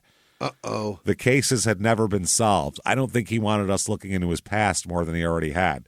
He was just like, nope, we're good, just guilty, and we'll call it a day, and it's fine, and I killed a girl. Stop thinking about me. Terrible thing, and let's all just move on, and you guys have lots of other things to dedicate your resources to, like, all sorts of stuff. You don't need to worry about me. He doesn't realize that pleading guilty means now we're going to look super hard at this man? Yep, it didn't work. So that's fucking wild, man. That is crazy. It's fascinating how in 1998, when was it? 98? 95. 95, yeah. All those TV shows weren't on the air about how once they have a serial killer in jail or any kind of killer in jail, they start looking at where they lived. We know what you're good at. He thought that they were gathering info for trial because they had to get his background. If there's no trial, they'll stop gathering background. Yeah. And that'll be that. And this will just go away and he can live his life and not have to worry about it. So in prison, yeah. So that is interesting. And then he said he took her body and dumped it in a remote location. Okay. So Robert's family's reaction here. Now, Brown's family, his brother is a goddamn cop. At the time, he's a sheriff in fucking Louisiana. One of his older brothers, Raymond, he lives in Idaho. He said the family was stunned by the news. Stunned. Yeah. He said, we are shocked. We can't understand it in any way. We were raised well. Our parents were great parents. We know the difference between right and wrong, and we were taught that. Okay. Yeah. He said that his father and his brother worked in law enforcement, and neither one of them ever knew anything of Robert's crimes. He says, before any of these happened, my dad had already died. He died in July 74. All of these occurred after the fact, other than the one he said he did in South Korea, which is no proof of anything. All right. Okay, so he's trying to say, like, hey, my dad wasn't some idiot. Like, he was dead before this was even happening. Yeah. He wasn't some cop with a son killing people under his nose. Well, when you do something professionally, when you get home, you don't do it. You don't do it, that's right. So a friend of his named Vicky Woods, who's a lifelong friend of his from his hometown, said she was stunned to hear these allegations. Yeah. She said, this is not a side of Robert I ever imagined. I would Really? hope not. Why would you be friends with him if you thought he was a murderer? She said he had her complete trust. She even let him babysit her preteen son and daughter in the 80s. Oh, boy. Letting this guy babysit. He married a 13-year-old. Yeah, you better ask those kids some questions. Her children also went to Brown's Easter egg hunts and spent weekends at a trailer he owned near the town. I hope they're okay. Wow. She said, I'm so confused. I have no idea what's going on, except that I feel like I've lost a friend. But people like this, though, he's not a snarling, there's not drool coming off his fangs or anything like that. This type of guy can be perfectly nice and perfectly reasonable and perfectly safe to people he's around. And then look at Ted Bundy. He was pleasant as shit to that kid and that lady. Right. To the people that he's not sexually attracted to or just he doesn't want to kill. Just right. He doesn't want that at the moment. He has categorized. He's got kill people and then, life people. Yeah. Those are different people. She said, quote, he was so protective of us. After one of the killings that we find out he did in Coushatta, he often insisted that women and children in the neighborhood should stay indoors after dark so no one harms them. Okay. He's very worried. The sheriff in Louisiana said he was surprised at the disclosures in Colorado. He said, quote, you just don't think in a small community like this that someone would go on and do something like that would come from here. Yeah. God forbid. He said, this is the other sheriff. This is in El Paso County. He said, Robert is what I would consider a very intelligent individual. He knew exactly what he was doing. And also agreeing with that was the former FBI agent who later on will be the investigator who cracks this whole thing. He says he was always polite. He's always respectful. He has a high IQ. So we're not dealing with Stephen Avery here. This is a very dangerous person. Yeah. A very dangerous person. Calculating. He can help it. Focused. Yeah. That's the thing. He's not one of these guys that's like, oh, he couldn't help it and he had to, saw some woman and had to drag her into an alley and rape her, and he's just one of these crazy, drooling maniacs. He would go, well, can't rape her now. Yeah. Because she's out in front and people will see it, but I'll find out where she lives and rape her later. That's the type of guy he is. What year did he move to Colorado? In the 80s? Yeah, in the 80s. Oh, my. I was living there. That's what I mean. He was working a quick stop in 87. Yeah. You guys stopping by for some gas? So March 30th, 2000. So he's been in prison for 5 years now. Yeah. He starts sending letters to district attorney offices at that point. What for? Well, a couple of days after the 5th anniversary of his arrest, he sent a 4-line, pretty cryptic poem to the 4th Judicial District Attorney in Colorado Springs. And this is the whole letter. In the murky, placid depths, beneath the cool, caressing mire, lies 7 golden opportunities. Missed opportunities, ? And then it said, lovingly, Robert Brown. What does that mean? It's a fucking poem of there's more bodies out there. Yeah. Yeah, that's what he's fucking around. Oh, golden opportunities for you to arrest me, maybe? Yeah, 7 golden opportunities beneath the cool, caressing mire. So he's saying in the water somewhere. In the water somewhere, yeah. There's 7 bodies you can get. Where did he bury them? Yep, it was addressed to whom it may concern, and it'll later on say that he'll indicate. Well, we'll talk about another letter that he has here. Another letter talks about the 7 sacred virgins entombed side by side. Those less worthy are scattered wide. So now he's got a poem here. And telling you there's so many more. He said, the score is you 1, the other team 48. Oh, boy. If you were to drive to the end zone in a white Trans Am, the score could be 9-48. That would complete your home court sphere. What's the fuck with the Trans Am? I don't know. We'll talk because there's a Trans Am that was stolen, and we'll talk about that. But he's saying he killed 48 people. Yeah. Saying you got 1, I got 48. So what's up, 8 bitches? more nearby. Yeah. He also includes a map, which was traced from an atlas, so to make it accurate. It's real, yeah. The map showed outlines of the states of Colorado, Washington, California, New Mexico, Texas, Oklahoma, Louisiana, Arkansas, and Mississippi. Oh, my God. This is insane. The whole South and then up the West Coast. He wrote a number inside the outline of each respective state that totals 48. So I killed this many in this state, I killed that many in that state. And he also closed the letter by demanding that he not be contacted. So Never he talk wrote to me again. cryptic shit. 48 to 1, 7 sacred virgins entombed and this and all this shit, and then was like, don't ask me about it. I want to Never call me back. Yeah. He put like a fucking post on social media saying, something crazy's happening, but I don't want to talk about it. And then was like, mind your business. That's insane. Can't Never do that. trust no bitches. What is this, dude? I don't put my dirty laundry on Facebook. Yeah, my favorite thing, by the way, on Facebook is when married people first break up and one of them will talk shit while they're still friends with the other on Facebook, and then they respond to it. I just saw that 2 days ago, and I was like, oh my God. You saw that? I was like, oh my God. The person was like, you really want to do this right now? And in response, I was like, oh, I do. I hope you do. I absolutely want you to do this right now. Please, let's get into this right here in the fucking comments. Yes. You have no idea how dragging that post, how many times I drug that post down come on. For it to update, motherfucker. Respond. Type it out. Call her a bitch. Come on. I want her to fucking say all the shit you did. Do it. Do it, you son of a... Let's hear it.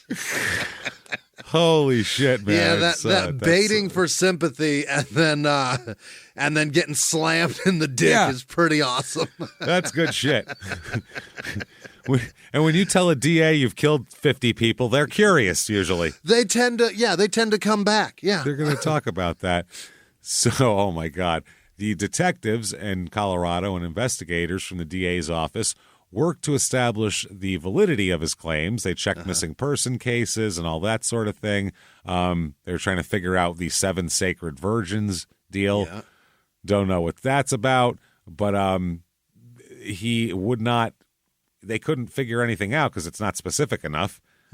And then his letters stopped coming, so he wouldn't fucking do that. So, spring of 2001, there's a couple of guys looking over cold cases here. This is John Anderson and Scott Fisher. Fisher just retired from his job as the publisher of the Colorado Springs Gazette, so newspaper here. No law enforcement background, but he used to actually be a photographer for homicide scenes for the local sheriff's office. So he would be the crime scene photographer, which is a horrible job. Jesus Christ. Yeah. No one's ever going to go, wow, that's beautiful, man. Great picture. No one's ever going to say that. Nobody's ever going to say you really captured it. The best you're going to get is, oh, Jesus. That means you're a great photographer. It means you did terrific. Yeah. Holy if somebody shit. throws up looking at your photo, you've done great. You're like, man, I had it in perfect focus. That's right. You smile. You're like, thank you. Thank you very much. So,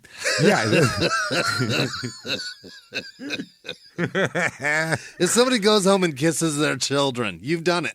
You've done it. Did it all. You win. So Fisher's good with a computer. After 7 months with these other 2 investigators, Smith, who's the actual detective, and Hess, who's a retired FBI guy, and also CIA shit he did in the... Yeah. He was involved in the Operation Phoenix or Project the Phoenix thing in Vietnam, which is extremely controversial. Yeah, I have a book about it. It's pretty fucked up. So anyway, that's what he did. And this Fisher was inspired to enroll in the county's Reserve Officer Program and attend the training academy. And within a couple of years, he had like categorized El Paso County cold cases on computer disks that could be searched very easily. Yeah. And in late 2002, they were all sitting around going, what do we do now? And Hess said, Hess is a guy who's a retired FBI agent. Right. He said, have you ever worked a case where you thought the guy was a serial killer? And Smith, who's the guy who was assigned by that sheriff who got elected to look into all this shit, he said, I think I have. So they said, who? He said, Robert Brown. And Hess Samesies. Yeah, he didn't know him actually. Hess. Okay, all right. So he said, "You think I might write to him?" And that's how this started. Was you think I might write to him? There's a weird thing where he'll say, Brown from prison will say, "I don't want to talk to anybody, but you can write me a letter and I'll write it back, but I won't. You can't come visit me."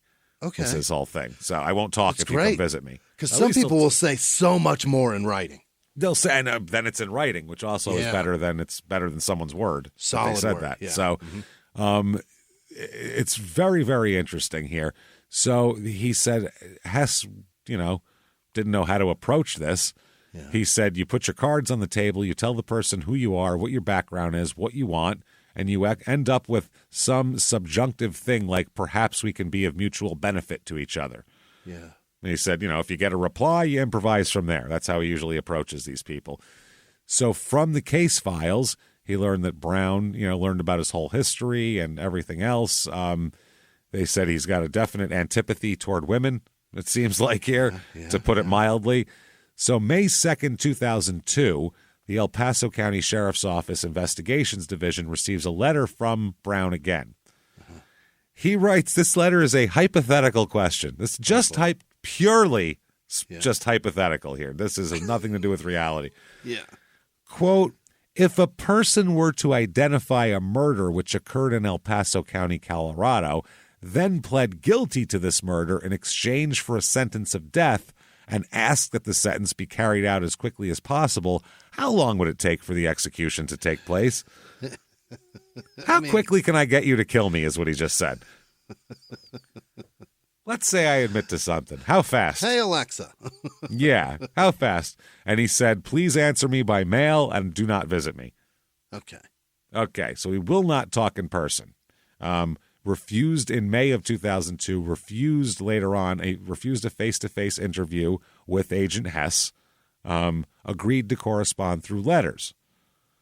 September of 2002 is when he's going to get some definite clues from him here. Okay, now March 9th, 2002, here's investigator Charles Hess.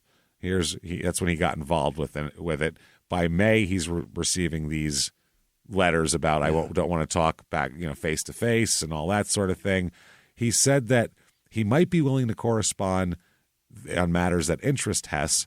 Brown wrote that his, quote, perception, accurate or distorted, will have a great bearing on the amount and what I will share. Oh. So how I feel about you is going to be whether I tell you shit or not. So Hess replied to his letter and wrote that and observed that it appeared that he wished to provide details by virtue of information. So Hess wrote, I feel you do have a desire to clear up some pending matters. I, of course, have no ideas as to your goals.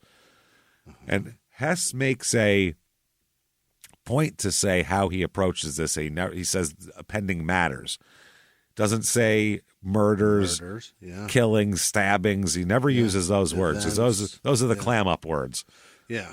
For guys like this. Because all those words imply charges. Words. Yeah. Those are accusatory words. Yeah, that's what you'll notice a murderer when they're talking before they admit to it. They'll if they killed their wife, they'll be like, I would never hurt my wife. It's not I wouldn't kill my wife. They minimize it too. So on July 26, 2002, Hess receives a letter from Robert Brown, and he wrote, quote, I must say, this is Robert Brown, I am dumbfounded. A lot of rural Louisiana swamp people using dumbfounded as in their letters. Right. I must say, this sounds like it's from like a British member of Parliament. I must say I am dumbfounded. I'm gobsmacked. I am flabbergasted. Yeah.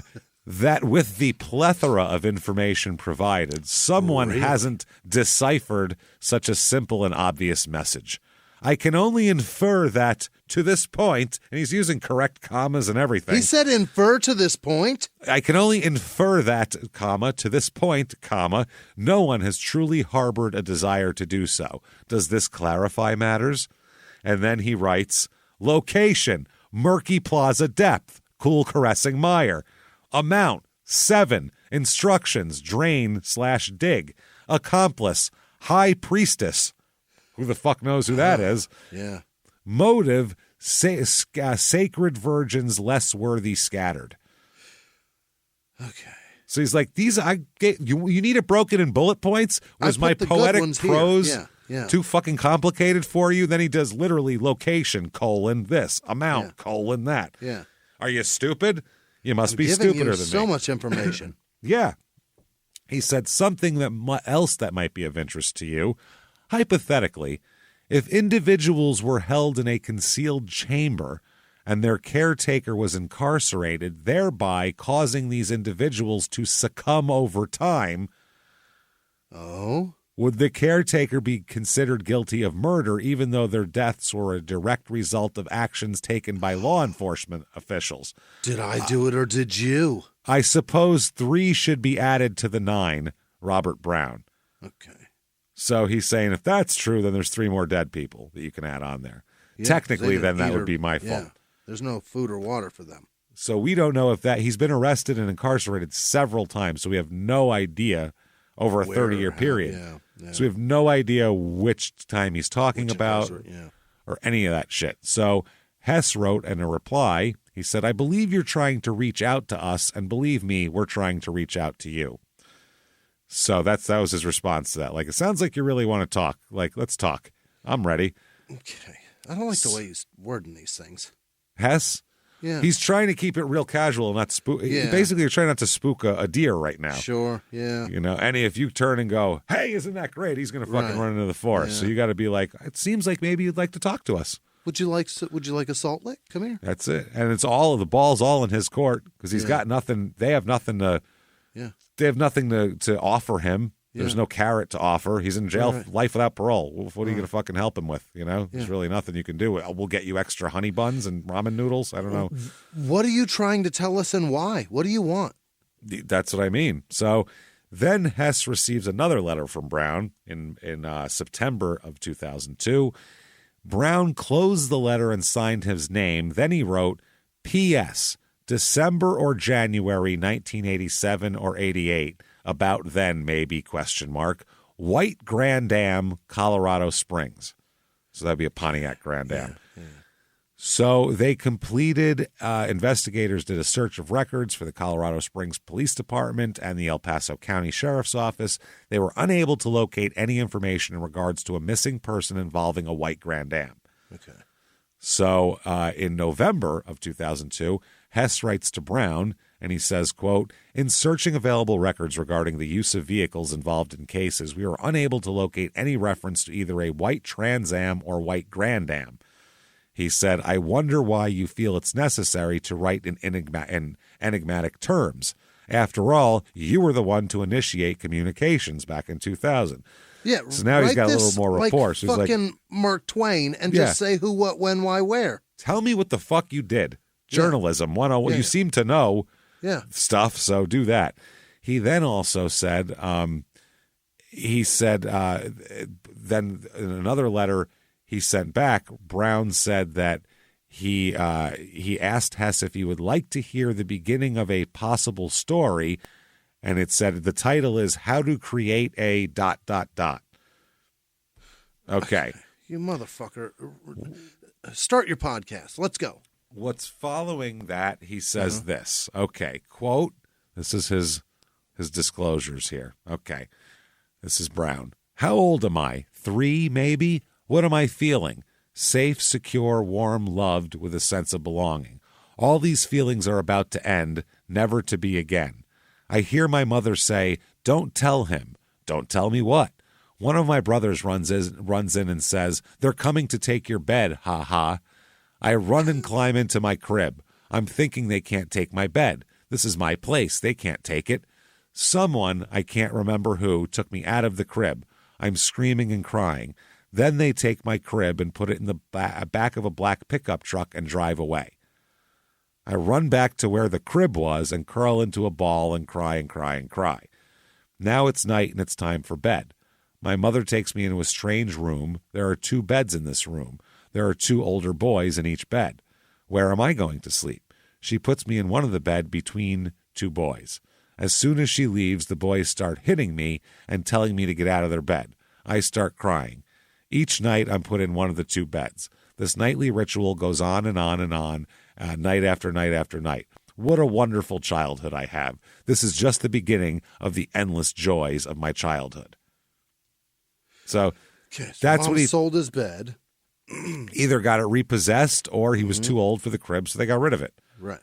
Which is what people do. To go sleep with the boys. Either way, this is a 40-something-year-old man who's married children and fucking fought in a war. Yeah. Done all this shit, and this is what he's saying. He's having this. All he wants is a crib. I just want my fucking binky. Like, what the fuck is wrong with him? Like, I want my crib and my stuffed animal.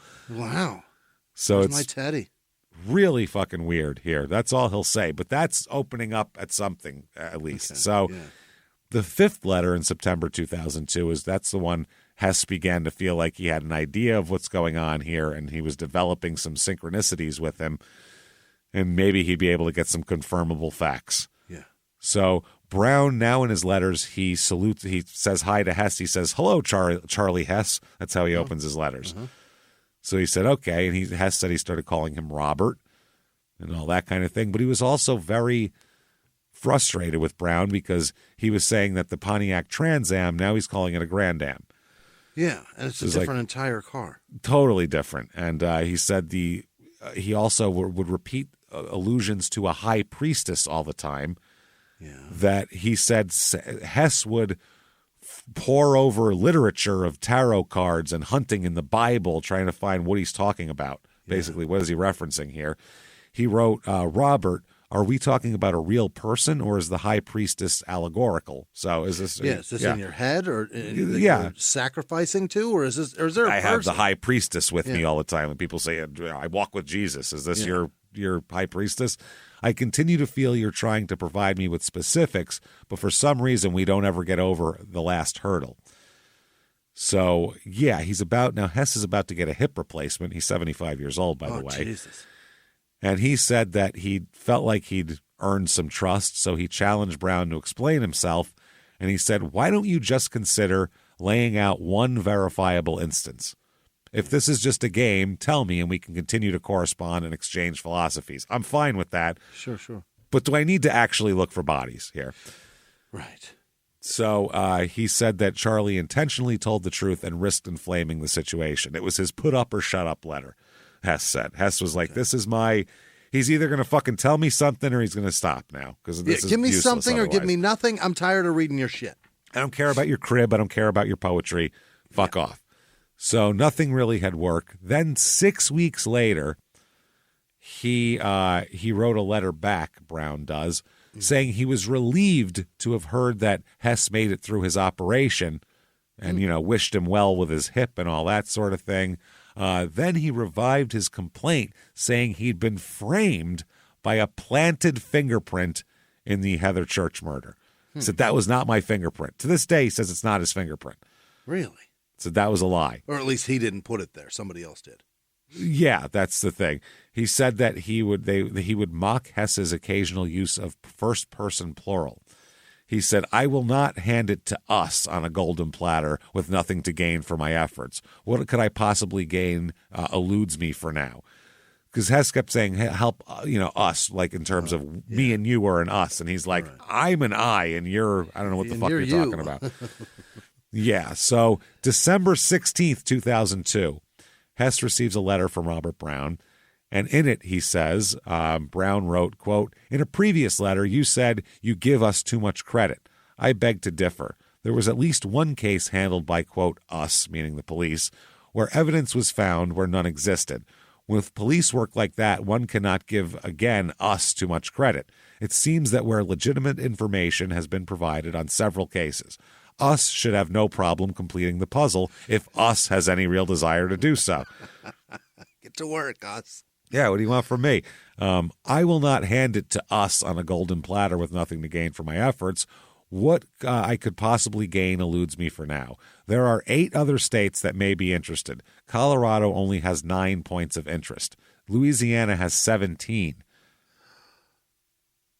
Wow. Yeah. The food in Louisiana prisons is far superior. She's like, I'd rather go there. Some fucking gumbo? There are also states with mutual interest in many of the Colorado 12. Dispatch and disposal may have taken place in Colorado, but procurement may have taken place elsewhere. With procurement in play, the number of states that may be interested more than doubles. Till then, Robert. Yeah. So they're like, fuck, Jesus Christ. So then they're like, now we got to worry about other states that have had people kidnapped. So maybe we're looking for cases that don't exist. Maybe the Trans Am is in fucking Kansas. Yeah. So they said his original map featured 9 states, and his latest statement suggested that they came from 9 or more other states. Mm-hmm. So Hess writes another letter back in January, and he says, I do not believe I would put the details on a gold platter without first receiving assurances that you consider important. On the other hand, it makes me wonder why you wrote in the first place. You must have been moved by something. He said, when I tried to answer this question, some of the following came to mind. 1, you're angry at the outcome of your case and want to put those who work the case through frustrating and maddening scenarios. You're breaking balls. Yeah. 2, that by using a large number of victims, you could heighten the level of interest. 3, that in reality there are no unsolved cases, but you receive satisfaction in the consternation which would arise. 4, that there are other cases out there that you truly wish to set straight. And 5, due to the lassitude of incarceration, you keep your mind alert via this correspondence. So, Robert, where do we go from here? Who the fuck are you and what are you doing? So he responds, Brown responds, and he said, you were wondering why I wrote in the first place. I don't know that I could answer to your satisfaction. I'm not even sure that I know. There was probably a conglomeration of reasons, and I was simply exploring possibilities. What my thoughts were at the time, I do not recall. As I stated earlier in this letter, I'm trying to get my affairs in order. To do so, I need to contact many sources of which I don't even know who they are. Okay, so then he signed his name and also printed it and all that kind of thing. He also, the detectives noticed that his envelopes always include a return address, but this is the first time that he had printed it on the letter. He printed his return address. So they said that means that he must want us to write back right away. So Hess wrote back and he said, Robert, what is your suggestion as to how do we obtain something tangible that will give us what we need to influence them that there are really cases out there? Now I'm on your side. How do I get these cops don't believe you? How do I get them to believe you, Robert? I believe you. I'm on your team. Yeah. Yeah. He said it was premature to pose the following questions, but it appears that the situation now makes it prudent for you to consider such things. 1, what do you expect as an ultimate outcome? 2, as to the other states, what do you expect us to do and what are your expectations? 3, are you willing to just lay it all out there and let the chips fall where they may? So he said this would be the most expedient way of getting things rolling. There's probably a dozen or so other points you want to ponder that would help facilitate matters if you could give us some direction. So he responds, Robert Brown, as far as something tangible, I will convince someone that there are really cases out there. I tried before with the White Grand Dam. I guess some cases, and then he writes in parentheses, people don't rate. They weren't important enough for you, those people. Yeah. Also, the sanitation companies do a great job of disposal. Yeah. Trash cans, yeah. He said, again, I'm exhausted. Till next time, Robert Brown. So then he writes another letter back, Robert Brown. I thought I would throw a couple things your way in hopes of adding credence to the whole shebang. Shebang. What? Yeah. He used shebang. Jesus. The first is... Yeah. His just in addition to what to murder is nuts. It's just very cavalier. He acts like he's planning a birthday party. Yeah, the whole let's shebang. talk about what kind of food we're going to have at this shebang. He said, in addition to what has already been said about the White Grand Dam, okay, I tend to believe you are just fishing for more in hopes of me hanging myself. Here goes. Try the missing persons files on a young Army wife. I know the report was filed. The husband was very unhappy with the police response. He was even more unhappy with the police response when he himself recovered the, quote, missing Grand Dam. If that doesn't ring any bells, then nothing will. He's like, I'm giving you everything here. Yeah, a military dad. Yeah. Then he went on to this. He said, in addition to bolstering credence, I'm mainly curious of the outcome of the following. I thought long and hard about picking an incident that would not be lost among the many others. A very small town seemed to be my best bet. Small towns don't forget such rare happenings. True. Hey, there you go. This guy just said, you know, that's a good idea for a podcast, actually. He said, the town I chose is Flatonia, Texas. Flatonia. Yeah, they don't get much smaller. The year was approximately 1984 or 85. A young woman was killed and her body was found near this town. The last I heard was that her husband was being charged with the murder. I am curious as to the eventual outcome. Please let me know. Afterward, we may talk some more on this. Texas does like to kill people. That should give you something to think about. Oh, I can maybe go there. Yeah, they'll put me in the chair. Yeah. Fuck it. So... Lou Smith, who's that original investigator who started this whole thing, he learned from a phone call from Fayette County, Texas, that the death of a 22-year-old waitress named Melody Ann Bush fit Brown's descriptions. She had an argument in a bar with her husband the night she died. Her body was found in a culvert about 2 miles north of Flatonia, March 30th, 1984. The coroner estimated she'd been dead 5 days. The cause of death was acute acetone poisoning. What? Oh. Poisoning. Like chloroform. Like chloroform or ant spray in this particular case. Really? Yeah. So let's talk about some others here. This is about a woman named Rocio, Rocio. She's not from this country. So Rocio Chilla Del Pilar Sperry is her married name, Sperry. So Rocio Sperry. Now, this is a letter that this is all about this. On April 9th, 2003, Hess writes Brown a letter saying he's still working on the White Grand Am case. And he wrote that he would have to review the Colorado Springs Police Department case files regarding missing persons. Rakuten is the smartest way to save money when you shop because you earn cash back at over 3,500 stores. Fashion, beauty, electronics, home essentials, travel, dining, concert tickets, and more. Your favorite stores like Lowe's, Levi's, and Nike pay Rakuten to send them shoppers. And Rakuten then passes on a part of that payment to its members as cash back. You're already shopping at your favorite stores. Why not save while you're doing it? It's a no-brainer. Membership is free and easy to sign up. Get the Rakuten app now and join the 17 million members who are already saving. Cashback rates change daily. See Rakuten.com for details. That's Rakuten. Your cashback really adds up. Escape reality and immerse yourself in a gripping tale of mystery, murder, and romance with June's Journey. Join June as she unravels the truth behind her sister's mysterious death and use your observation skills to find hidden clues and uncover dark secrets. Plus, you get to explore stunning hidden object scenes, from New York parlors to Parisian sidewalks, as each chapter reveals captivating mysteries. How sharp are your observation skills? Put them to the test in June's Journey. Download for free today on iOS and Android. So May of 2003, Hess writes to Brown and told him he'd received information from an eastern United States police agency regarding an unsolved homicide occurring in 87 or 88. He said the case concerned a female who went missing in Colorado Springs, and he said that the facts didn't seem to fit this case, but the report did mention a White Grand Am. Okay. So clarify. He asked Brown if this could be the case he had previously referred, and he asked Brown if he knew the victim's occupation at the time of her disappearance. Brown wrote back, as far as the White Grand Am case goes, if any facts conflict with the information I provided, then you must be looking at two separate cases. So he writes this in this letter. He wrote a letter in which he invited Hess on a hypothetical trip. All right. Yeah. So this is all sorts of details here. He described it as a journey through several states and described the murders here. The letter said this, quote, "We started out in Colorado Springs," and this regarded the woman who became known as Grand Am lady here. From there, we went to Flatonia. That's the Melody Bush. From there, we went to Houston. And he talks about killing someone there.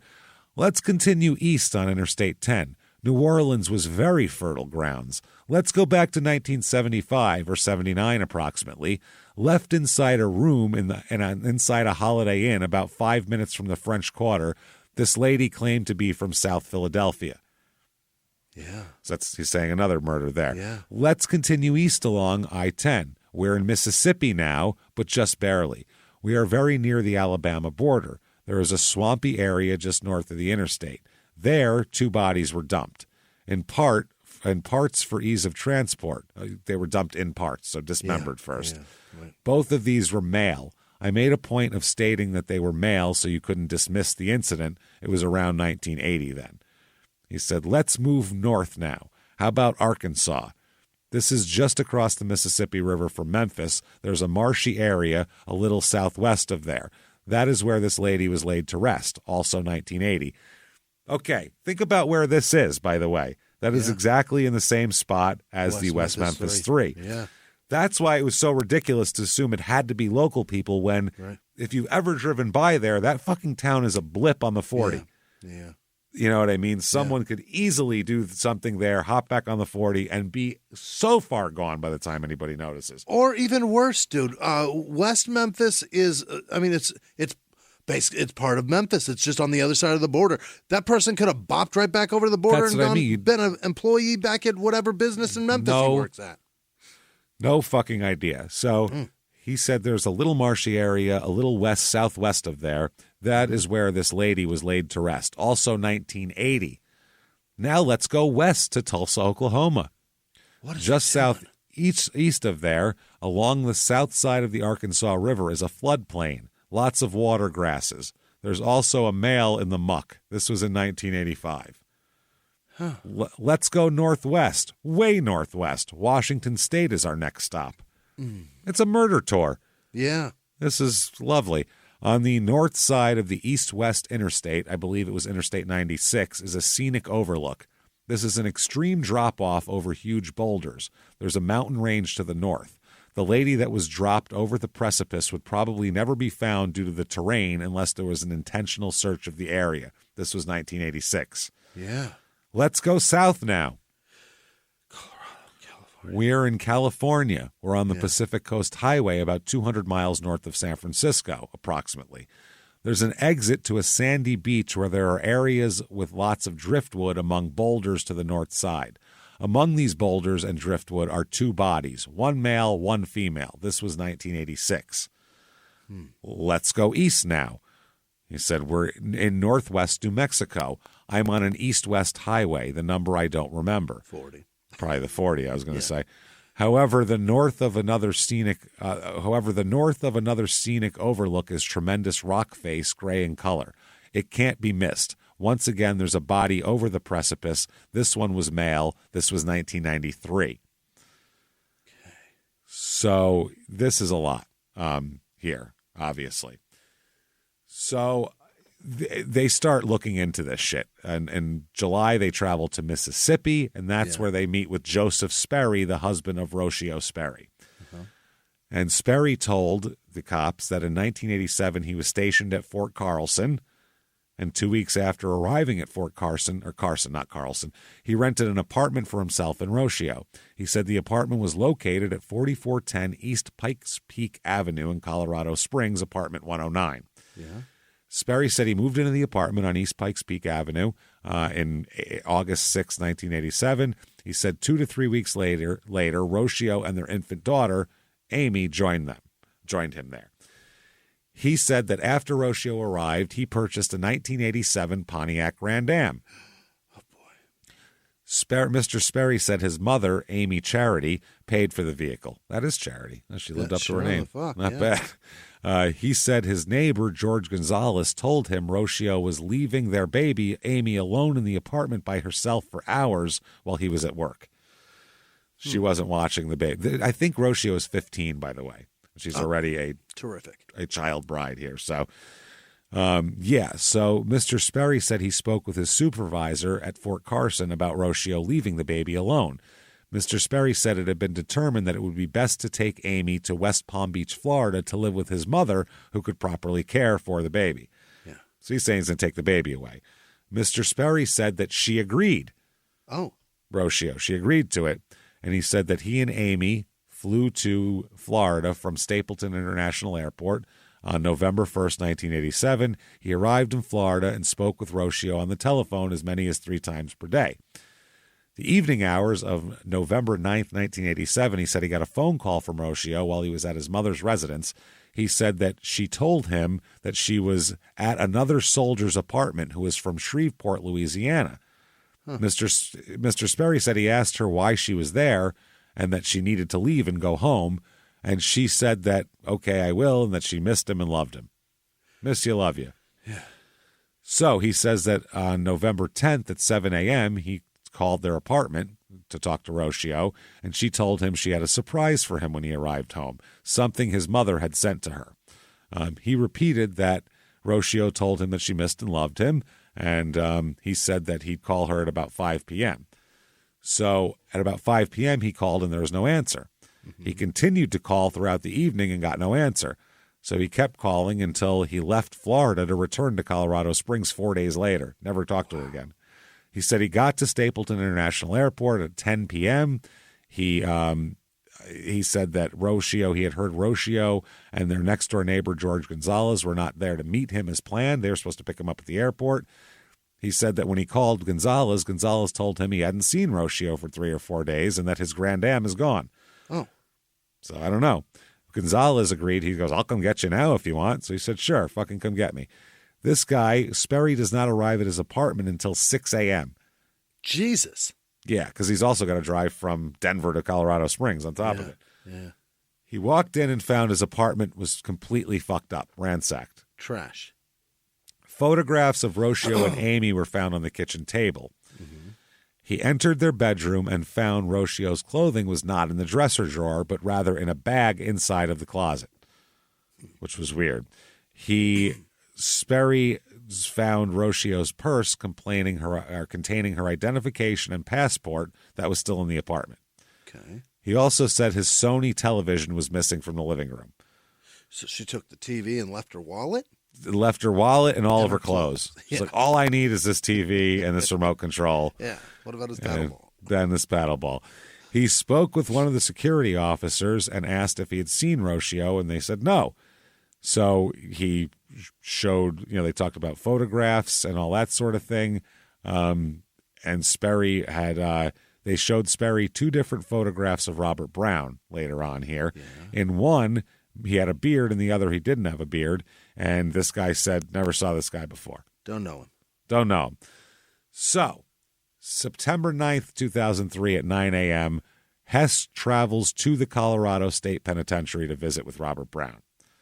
He makes the arrangements. Brown agrees to it, and they bring him in here. He comes in restraints and everything else. So Hess says, can you please remove the restraints? But the corrections officers would not remove his restraints. Oh. Said, you're a 75-year-old man with a bad hip. We're not taking the fucking restraints off this guy. Let's not wear that thing out already.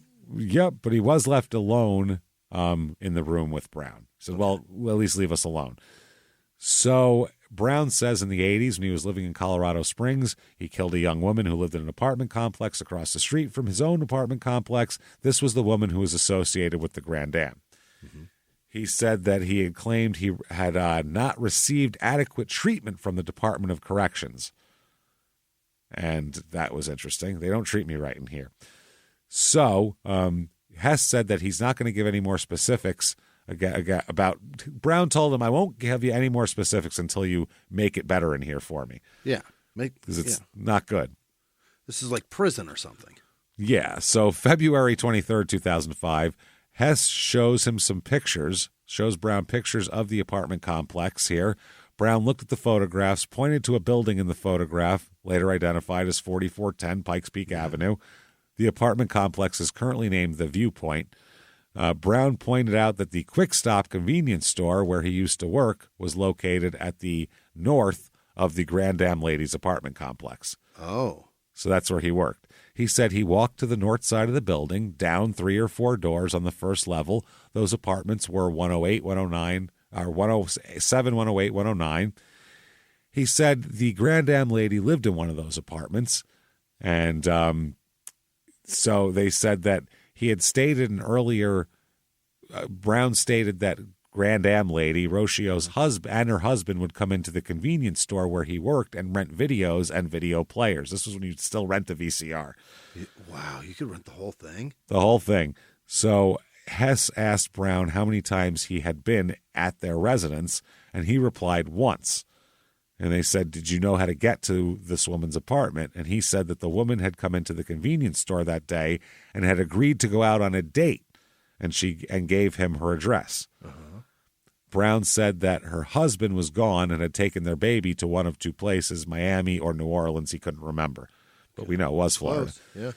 So Brown said, so she definitely told him about that stuff. That's a fact, because otherwise he would have no way of knowing that. So Brown said that he thought they were from one of those 2 places originally. He said that he and the Grand Dam lady went to a movie together, went out on a date. Wow. He said they went in her vehicle, a white Pontiac Grand Dam, then returned to his apartment after the movie. So they said, do you know her name? And Brown said, I got a thing about names. I can't remember them. Not good with names. Not good with names. Better with like body locations, like areas of muck. Yeah. Yeah, there. He said that after arriving at his apartment, he strangled her. And they said, well, where'd you keep her in the apartment? And he says he left her on the floor to one side of the room where he had all of his blankets and threw blankets over her. Holy. He said, you couldn't tell anyone was there. And they said, well, did you dismember her that night? And he said, no, he was tired and didn't do it that night. He just left her there. Mm-hmm. Covered her with blankets, took her keys, and drove the car to her apartment complex, parking in the lot. He entered her apartment. He noted the kitchen was on the right of the entryway and the living room was to the left. He looked around the apartment for items of value, found nothing that was great. He did see a very newish 19-inch Sony color television, which was hot shit back then. Sure enough. He took the TV as he was leaving and was confronted by a security guard for the apartment complex. Oh. The security guard asked him if the television was his, and he replied, yes, and then went to the car, and the security guard went, oh, okay, good, then carry on. Oh, thank God. Hey, is that yours? Yeah? All right. All right, I got to go. I got to go then. So that is fucking amazing. He said that he dismembered Rocio the next evening after he returned home from work. So he did a shift at the Quick Stop. He's like, I got a busy night ahead of me. He said he put her in the bathtub and dismembered her. Good Lord. He said he, quote, just reached in and did his thing. Mm-hmm. His thing. That's my thing that I do. Yeah. He described how he severed her at the joints, quote, just popping them. Popping them and taking the body apart. He said there was only a small amount of blood and it stayed in the bathtub. He said he placed the body parts piece by piece into trash bags, then took them out to the dumpster behind the apartment. Just threw her out in the dumpster. Yep, he said the tub itself was the only thing that needed to be cleaned. He said he did take a ring from the victim. He described it as a big cluster ring with a lot of small diamonds. He gave the ring to Jan Osgood, a former girlfriend who sold it for him. Uh-huh. He said that at the time, the TV, on the other hand, he and his wife, Diane, just kept the TV. They kept the TV, and his wife still had the TV after he was arrested in 95. He's like, that TV's still there if you're looking for it. I can prove I got it.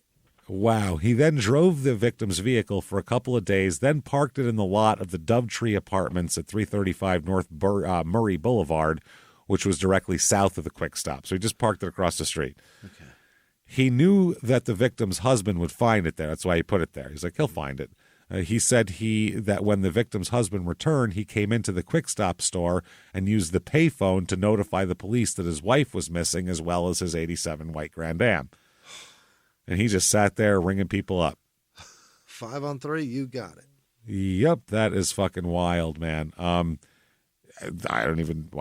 So March 22nd at approximately 10:05, they contact Osgood, the girlfriend, to see if she can give a little credence to this. Yeah.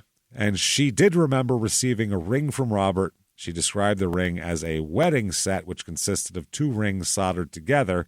She gave the set to her daughter, Cammie Fine, when Cammie was married in 2000.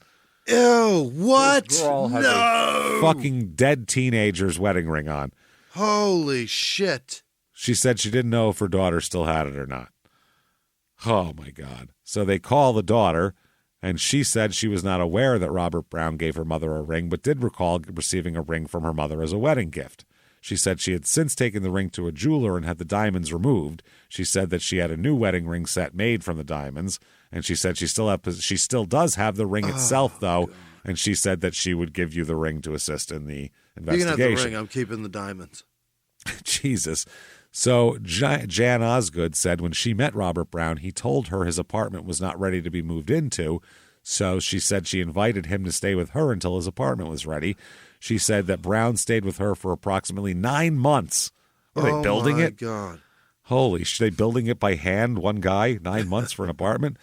Osgood was asked if Brown ever taken her to his apartment, and she said that she believed after he moved in with her, he gave up his own apartment. So he just moved in with her. Okay. He just said, my apartment's almost ready, then just moved in with her and never left. And then never waited. Yeah. Brown described the ring he had given her as gaudy, and she said as best she could recall, she gave it to her daughter. She doesn't know. So, wow. She says she does recall taking 2 trips with Robert Brown. The first trip was during the summer of '87 when he wanted to go fishing in Nebraska. She said the 2 of them left her residence around 5 p.m., driving her car, a light blue Ford Taurus. They drove approximately 5 hours to a lake in Nebraska, across the Colorado border. She didn't remember the name of the lake. She said she remained in the car and slept when they got there. And she said that fishing trip. He was, quote, gone all night fishing while she slept in the car. Yeah. She was asked if she ever saw Brown with any fishing equipment or fish when he returned to the vehicle, and she said she doesn't think so. We're going to go to this lake far away where I'm going to fish all night with no poles and I won't catch anything. No boat, no poles. No boat, no poles, no tackle box, no lures, no fucking night. Just stop for night crawlers. Help us out here. He's going to go noodle and just struck out. And another fishing trip was to Grand Prairie, Texas, summer of 87 again. She said they drove all night, arrived around 11 p.m. in Grand Prairie. She said when they arrived, he parked his car in front of some new homes. She said that Brown then met an unknown friend. The two men left together, and she remained in the car. Why is she is the worst fishing companion on the planet. She's terrible. She just sleeps in the car. She sits in the car? You want to go fishing? I mean, I want a nap. So same shit, car right? Rides. What are you, a fucking German Shepherd? Yeah, I like to take naps and take rides in the car. It's a toddler. So they said that he went and talked to an unknown friend. She said the two men left together. She remained in the car. She said at approximately 3 p.m. she walked across the street from where they were parked to a restaurant. She said at about 3:30, Brown returned to the restaurant by himself without this other friend. Okay. He was pissed off at her because she wasn't in the car and ordered her to go get back to the car. Huh. She did. They went back to Colorado. She said that they asked her about does he have firearms, and she said he had taken her shooting, and they shot at cans and bottles. They were shooting rifles and handguns, but she doesn't know shit about them. They asked about did he own a property off Teller Highway 1 in Teller County, Colorado. She said she visited the property with him on a couple of occasions. She said he completed some measurements on the property, not telling her what he wanted to build, but spoke of liking underground houses. Oh, boy. Dude, he wants to be H.H. Holmes, I feel like. Yeah. They said she didn't know if he ever actually built anything. He said that he was never abusive toward her, but he did scare her one time when he beat up her ex-boyfriend, Rick. Oh, really? Yeah, he beat Rick up, so that scared her. She explained that on one occasion when she and Brown were dating, they returned to her residence and Rick was there. She said Robert pulled Rick out of the window of his truck and beat the shit out of him. He pulled him out like somebody trying to pull some sovereign citizen bullshit on highway patrol. Pulled him out and whooped his fucking ass in the street. Wow. They said, did he used to disappear for long periods of time?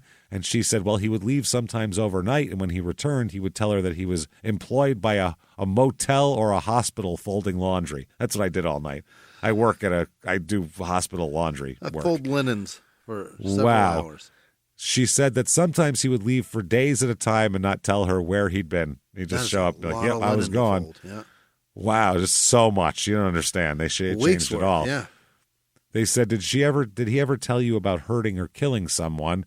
And she said that he told her that he worked on a shrimp boat, and one time he found someone dead on the boat, and that was that. So no.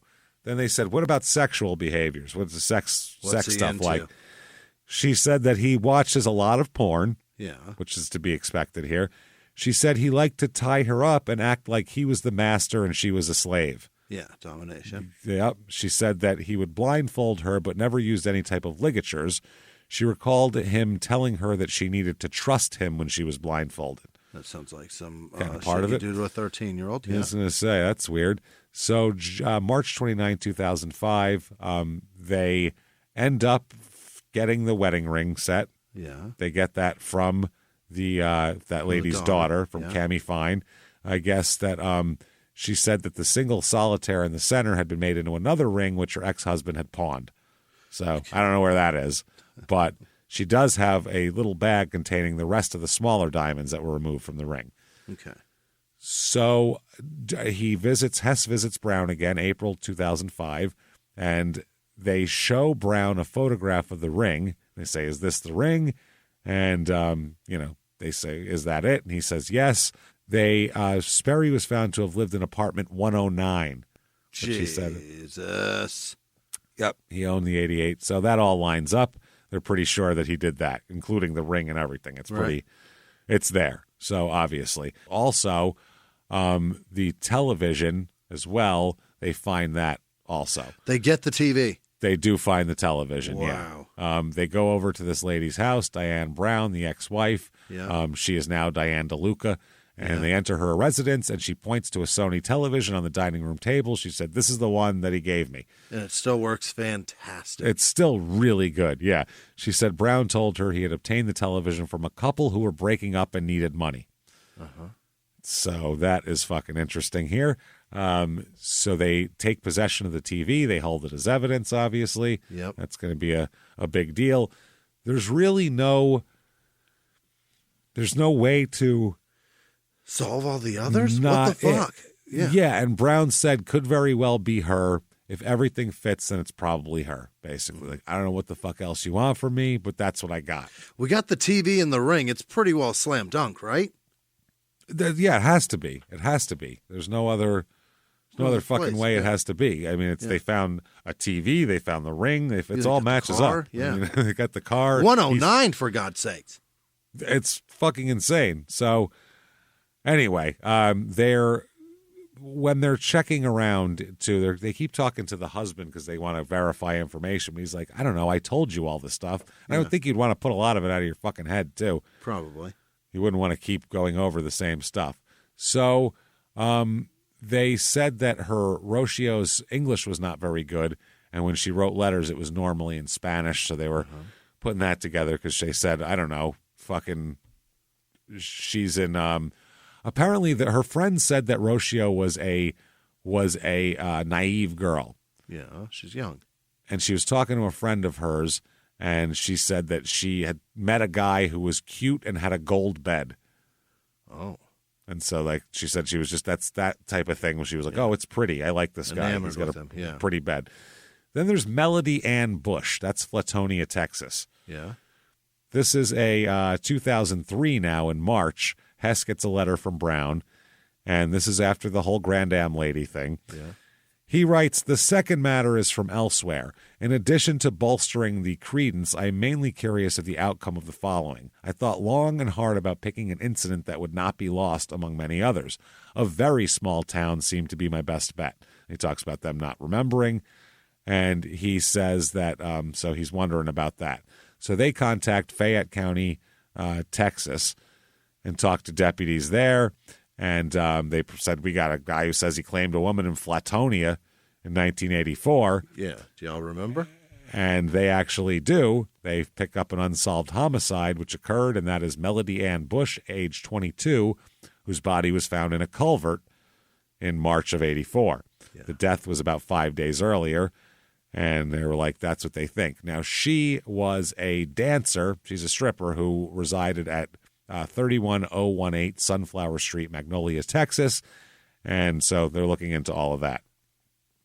Upon receiving all these reports, they said the chief medical examiner conducted an autopsy and ruled the cause of death was acute acetone poisoning. Hess writes Brown and says, hey, we corroborated some of the details of the Flatonia, provide additional details because otherwise we don't know fucking anything. Right. Visits Brown in prison, does a 3-hour interview. Brown tells him that there were two distinct oddities about the murder in Flatonia, but that he feared the local coroner might have missed the nuances, and he didn't elaborate at the time.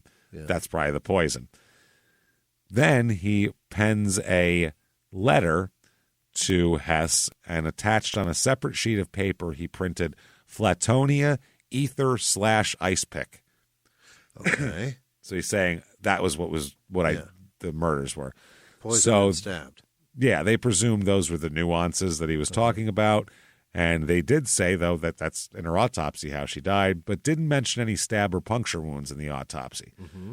So they also said that he could have mistaken acetone for ether. He doesn't know the fucking difference. Sure. So they visit him in prison again in 2005 now. This is how far this is going. And Brown asked Hess, what do you want to know about Flatonia? And he says, pretty much everything there was, I told you. And he said, well, there's one person that could put me with the victim, and that's the bartender. He said, if you talk to them, put us together. He said there was a bar at the motel where he was staying, and he assumed that she was staying at the same hotel. The bar was located in the back of the motel and said the motel was near the highway. Brown believed that the name of the bar was something like Deer or Stag, and then they confirmed there was a Stag bar, it was called back there. So they talked to Brown, and they said, why do you think when they found her body that the bartender never came forward? And he said, probably because I was back there a little later with her. We had breakfast. She probably never thought nothing of it. Yeah, probably thought we were just a couple. That's it. So they visit him again and ask him for more information. They keep doing that. And he said the bartender asked him if he would, I guess, here's how it went down. He said that she was drunk, Melody, and he recalled that she was wearing jeans, some type of blouse, and was barefoot at the bar. Oh, wow. He said that her and her husband or boyfriend were having an argument and that the woman thought her husband or boyfriend may have gone to another bar down the street. He said the bartender asked him, meaning Brown, if he would take this woman to the other bar. Will you take her down there? He said, at first I said no, but then I said okay. He said that as he was driving the woman to the other bar, she began to make out with him, just out of nowhere. Yeah. He said he took her back to his motel room where they had sex. He said afterwards, quote, then I used ether on her, put her out, then I used an ice pick on her. And they said, well, how much time did you spend with her? And he said, before I killed her, 20 minutes maybe, if that. Wasn't long. She was acting like a slutty, low-life woman wanting to fuck. That's his quote. Jesus. An angel? As I say, a wonderful, fabulous, gentle creature. Is that what you're saying? Jesus, putting wings on her. So Brown said, and so what the hell? The opportunity arose again. He was like, no big deal to him. He said afterwards he returned to the bar where he had met the woman, and he remained at the bar for a while, then went back to his motel room to make plans. He said he returned to the bar yet again around closing time, and he said he wasn't sure if his plans were made prior to leaving the bar earlier, but he and the bartender were going to go to breakfast. Wow. He said when the bar closed, he and the bartender went to a local truck stop to have breakfast. He said then he drove the bartender's vehicle to and from the truck stop. He said after having breakfast, he returned to his motel room where Bush's body is still on the bed. Right. So after a while, he loaded the body into his van and drove north across the interstate to a bridge or culvert. He couldn't remember, but he did recall there were rails. He said he stopped his van and dumped the body over the rails and heard the body hit the water. He described the area as having tall grass and water and asked Brown about using ether, or when they asked him about using ether, he replied that he used it a number of times. They said, did you ever use acetone? And he replied that he never used acetone on any of his victims, which he did because that's what it came up as. So, yeah, they talked to Robert Stewart Bush, that's Melody's husband there, and he said that he last seen his wife when they were staying at the Antlers Inn in Flatonia, Texas. But, yeah, he said that two of his friends, Cooper Cherry and Gene Buchanan, had come to their motel room to party with him and Melody, and they got in an argument. Melody left the room, went to the bar, which was located in the rear of the motel. He said he went to sleep and didn't wake up till 6 a.m. Idiot. Yeah. So they told him that they told the cops that after she disappeared that, you know, Melody had come into the bar about 11:30 p.m. They said she was having trouble walking and she's barefoot. That's why she's barefoot. She came from her motel room. They said she was dressed in a black sweater with red heart designs around the chest area, silver pants and no shoes, carrying a black purse. They said this guy said that, or the bartender said that she left the bar alone. Didn't mention anything about anyone giving her a ride to another bar, nor was he mentioned in the report at all. So when police talked to the bartender, Brown's name never fucking came up, ever. He didn't even mention I had one of the patrons take her? What the fuck? No, it was a lady bartender. Yeah, she didn't mention shit. So she said that she was the manager at the Stag Club, and that's what she called it rather than the bar. She said that she recalled Bush, this is years later, because Bush worked at the club as a waitress, so she knew her. She said she remembered Bush had constant domestic problems with her boyfriend/husband. She remembered the night when Bush came into the club prior to her disappearance. She remembered Bush telling her that her and her boyfriend were staying at the Antler Inn but had become involved in an argument and that the boyfriend/husband was destroying the room. She said that Bush was very intoxicated and spaced out and wasn't wearing shoes. She said that she had not ordered any drinks while in the club, and she said that, you know, she must have got shit-faced in her room there. Elsewhere. Wherever she elsewhere. Yeah. That is fucking ridiculous. She said she did remember She didn't. The bartender says she did remember that a silk flower salesman who used to stop by once or twice a month. She remembered he would pass out silk flowers to the women in the club. She remembered him remember flower delivery? Yeah. She remembered him giving her 8-year-old, not 80, as I say, 80-year-old daughter, the fuck, her 8-year-old daughter daisies on one occasion. She said that he'd been coming into the club regularly for a 6-month period prior to the death.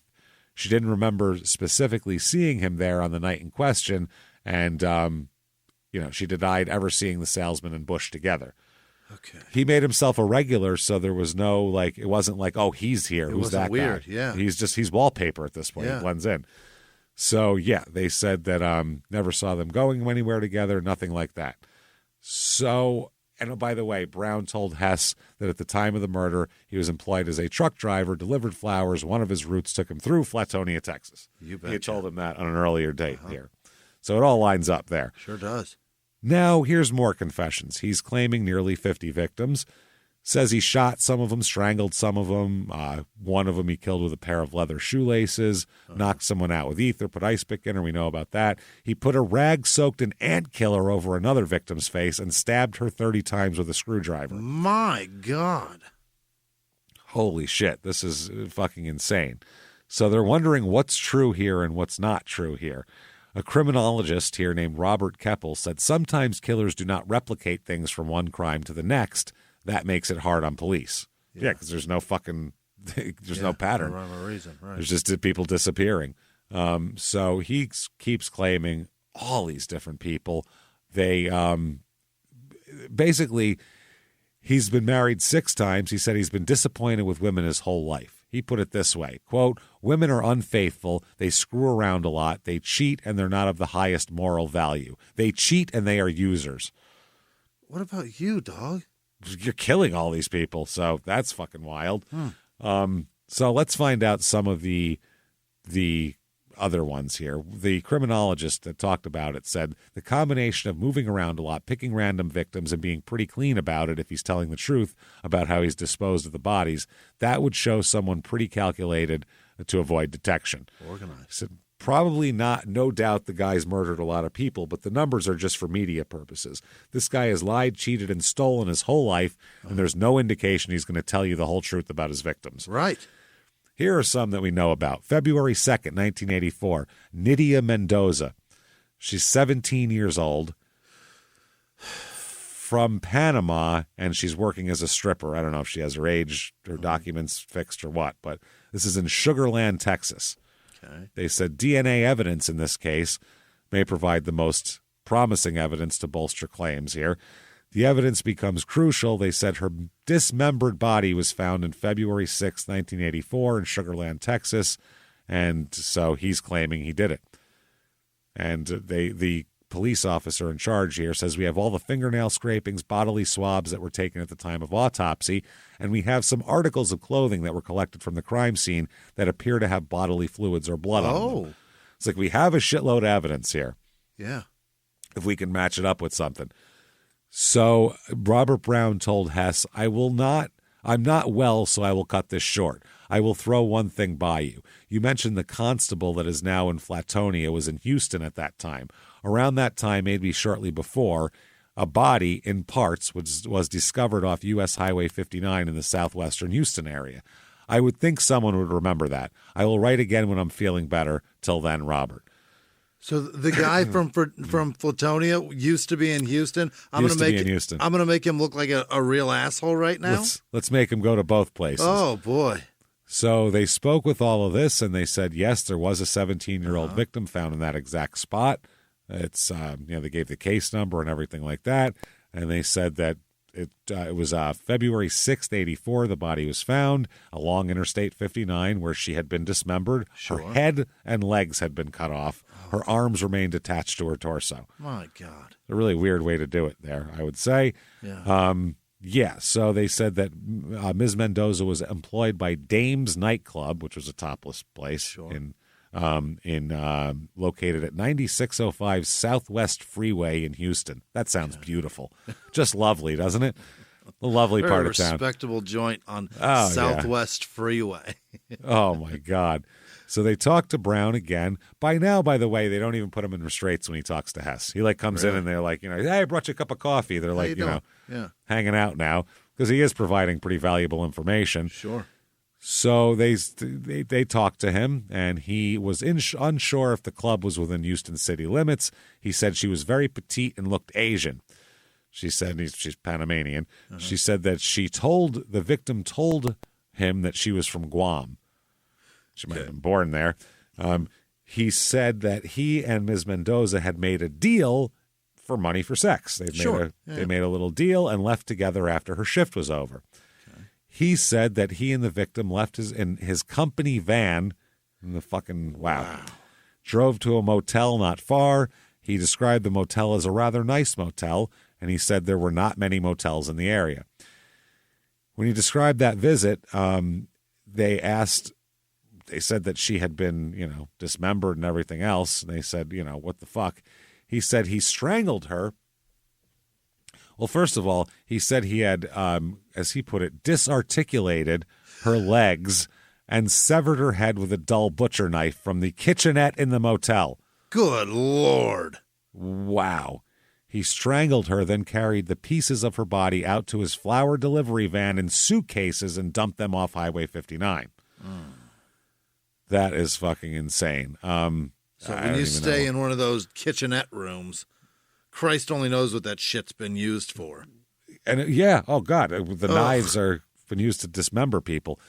And it was this quick. The guy Hess said, "Tell me what happened." He said, "I met a girl in a bar, and then what? I took her to a motel, and then what after that? I paid her, and then what? And then we had sex. Then what happened? I strangled her. Then what'd you do? Put her in the bathtub and I cut her legs off." Oh my! How'd you do that? And this is Hess's fucking quote.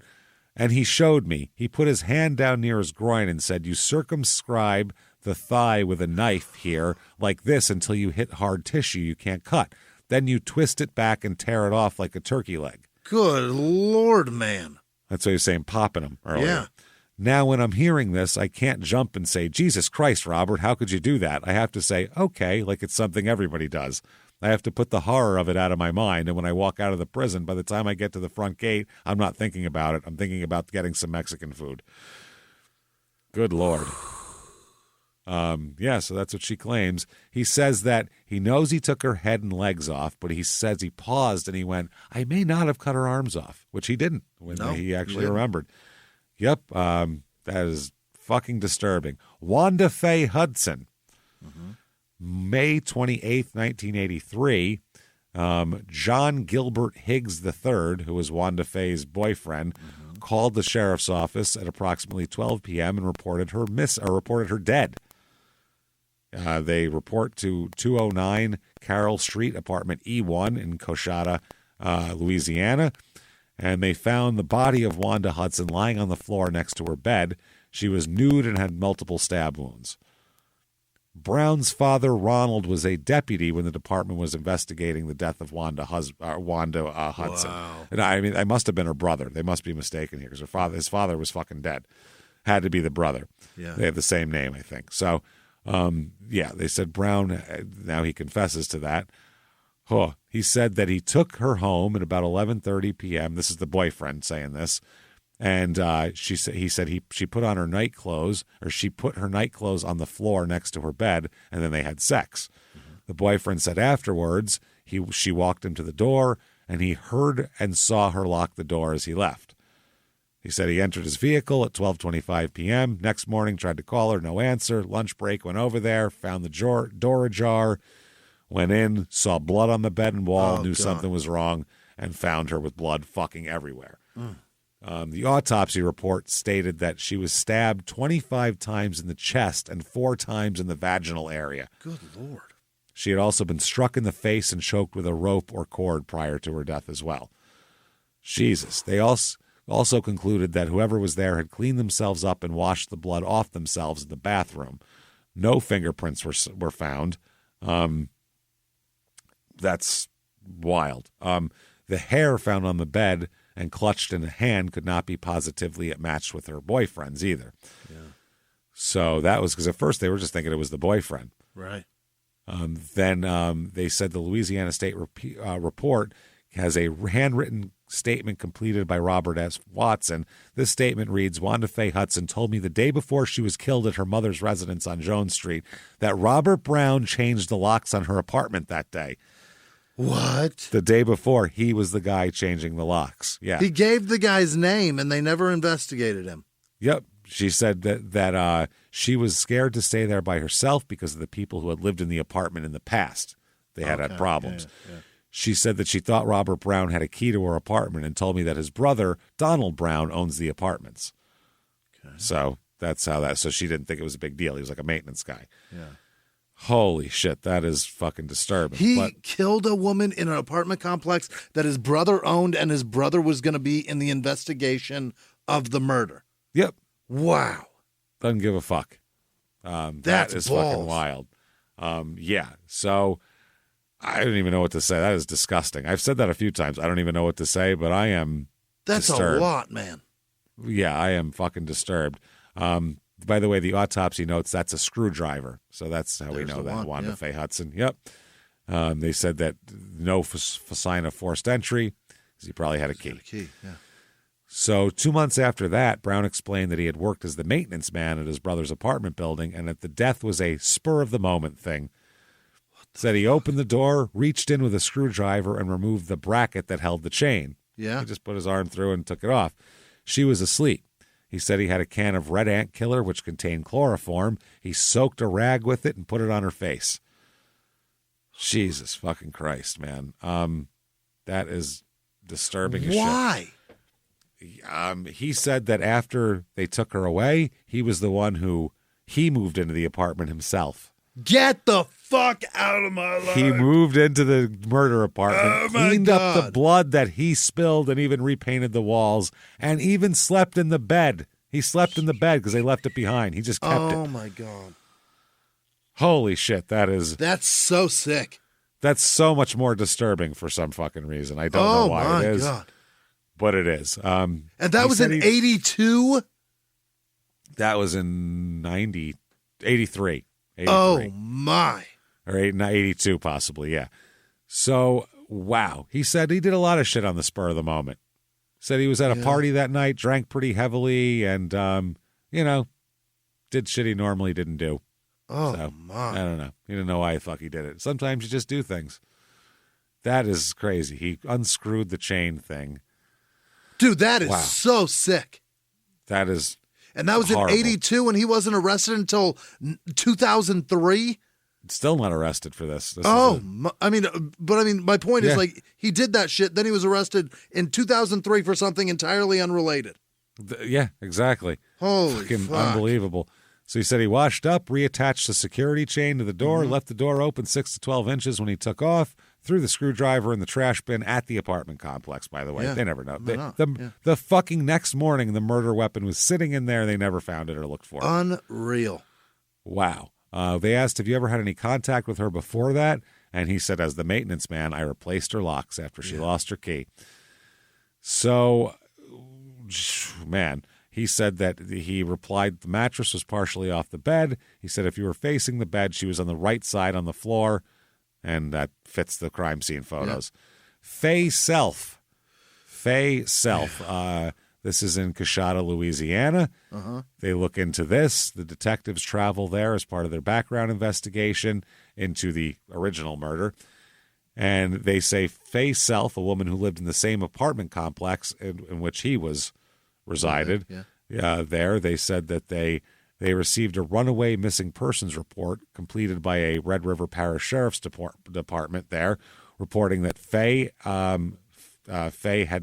Self had been born on 1956, so she was 30-something years old. Last seen in 1983 at 9 p.m. at the Wagon Wheel nightclub, Louisiana Highway 1, north of Coushatta. And they said that, they were still looking for her, basically. They're still looking for her, I guess apparently she went to the bar and restaurant, and the friends in the bar said she told them that she was going to leave to go get her daughter since she had to be at work early the next day. Never got to her mother's house to pick up her daughter. Her car was still in the parking lot the next day, and it was locked. The keys were never found. Ambushed. So they said that she was a very responsible person as far as the baby was concerned, and they don't understand what's going on here. 5 years later, insurance declares her dead because they never found her. Yeah. They asked Brown if his victims ever got away, and he said none ever got away, never gave him the opportunity. If you're going to do it, just do it. Yeah. Which I think that was Nike's first slogan, and they were like, let's drop the first part of that. It sounds like a murderer, Just right? Do it sounds, it's a little redundant. Not peppier. A little snappier. Yeah. So he said that, they said that there seems to be more female victims than male victims, and Brown said there was just more opportunities with females. And he also said that, he's been disappointed with women his whole life. Mm-hmm. Holy shit. So Brown said that he'd gone to a nightclub known as Alice's Wagon Wheel, went to the bar, saw Faye Self with another woman known that he knew as Lucretia. He said that they left the bar, or Brown said that Ms. Self left the bar. He remained and danced with Lucretia. He returned home around midnight. He said that he and Self resided in the same apartment complex, which was owned by his brother, Donald. This is the most murdery apartment complex ever. Yeah, Self lived next door to him, next door neighbor. Her apartment was 10 feet away from his. So next to the one that he murdered a woman in? Yeah, same thing. So oh, God. He said that he'd gotten the urge to go to Self's apartment because he did not see lights or any cars. He soaked a rag with chloroform and put the rag in a plastic bag. He went to her apartment, found the front door unlocked. Wow. He said the door was the apartment door was on the side and it opened into her kitchen. He went into the residence, found her asleep in the bedroom, used the chloroform soaked rag to put her out, and he said he left her apartment and left the rag on her face. Then he said he went back to his apartment to obtain rope to tie her up with. When he returned, he found her dead from the rag. He said, oh, shit, I already killed her. Much, yeah. He placed her body in the trunk of his Datsun B210. It's not meant for bodies. No. Drove her to a bridge over the Red River, which was located approximately 100 or 200 yards from his apartment complex, dumped her body in the Red River, and said that he didn't know that he never heard she was ever found. Unbelievable. Wow. That is insane. They said, did you ever have sex with her? And she said, no, she was dead. Uh-huh. And he said, I never had sex with her. When she was alive, dead, none of that shit. Huh. So, yeah. I didn't get a chance. She died too fast. Fucking died. During the same interview, he goes, also, Catherine Jean Hayes. You want to know about her? Fuck, man. Nickname of Fuzzy. This is also in Coushatta, Louisiana. This was in 1980. Okay. October 16th, 1980, the sheriff's office received a report that a man hunting in the woods near St. Maurice had discovered a human skull. So they show up. The hunter was identified as Donald Stroud of Montgomery, Louisiana, and he said that he was walking back to the highway by way of the creek bottom when he spotted a human skull. He notified the police department, who showed up, and they recovered other human bones in addition to the skull. That is disturbing, obviously. So they said that the case had remained active. And so his story is, by the way, she's 15, Catherine. Oh, Jesus. He met her at a place called Uncle Albert's Chicken Stand and took her home. Chicken joint. Yeah, took her home and had consensual, he says, sex with her. Mm-hmm. He says he never raped anybody, by the way. That's his story. Yeah. He's strangled her with leather shoelaces. Yeah. Yeah. That is very disturbing. He said he didn't know her name, but he recalled somebody calling her Fuzzy and thought that was her nickname. He said he doesn't know anything about Fuzzy. He doesn't even know if she lived around there. Didn't get that far into the conversation. Just met her at the chicken stand. Bunch of people had left. He pulled into the parking lot. There were two guys sitting in a vehicle talking to Fuzzy. He said the two males were about to go home and they were going to leave Fuzzy there. So he told Fuzzy that she could go home with him. Uh-huh. She said she had no place else to go, so she got in his vehicle. They left. They went to his mother's residence. Wow. Took Fuzzy into his bedroom, and they made out for a while and, quote, had our thing. Yeah. They had sex. He said then they became involved in an argument, didn't know what it was about. She got dressed and went to sleep. He said he got some old leather shoelaces and strangled her. Loaded his body into the trunk of the car, went to a high bridge near Montgomery, and fucking dumped her off the bridge. Heard her body hit the water, and said that he heard about a year later her body had been found by some hunters and thought she was identified. So he's like, yeah, that's what happened there. Yikes. 15 years old. That is insane. Then there's the Holiday Inn lady, as he calls her. Yeah. He talks about, that was in that hypothetical trip that he took the dude on there. Left her in the Holiday Inn. New Orleans is fertile grounds, left inside a room. That's that one. 5 minutes from the French Quarter. Brown said 1977 he was staying at a hotel around there, met a female. He said that the motel would not allow her into the motel, and she told him that she was staying at the Holiday Inn. What the hell kind of motel doesn't let you have guests? So he said she gave her directions. She gave him directions to the Holiday Inn. He left the hotel and drove on the Interstate 10 and went under an overpass. He said the Holiday Inn was on the left side of the highway. He exited, and he said he got off. He went into the hotel. He said it was a 2-story hotel, swimming pool outside, and all that kind of shit. So maybe that'll help you. Then there's Timothy Warren, Tulsa, Oklahoma. That was another one. He says that the Tulsa Police Department had discovered a semi-nude male body partially submerged in a creek in Mohawk Park. The victim was identified as Timothy Lee Warren, who was described as a gay man who resided in Tulsa. The victim had been shot 3 times in the head with a .22. His story is that he in the letter he said, now let's go west to Tulsa, that whole thing. He asked him about it. He said that he was seated at a counter inside the restaurant when a white male sat next to him.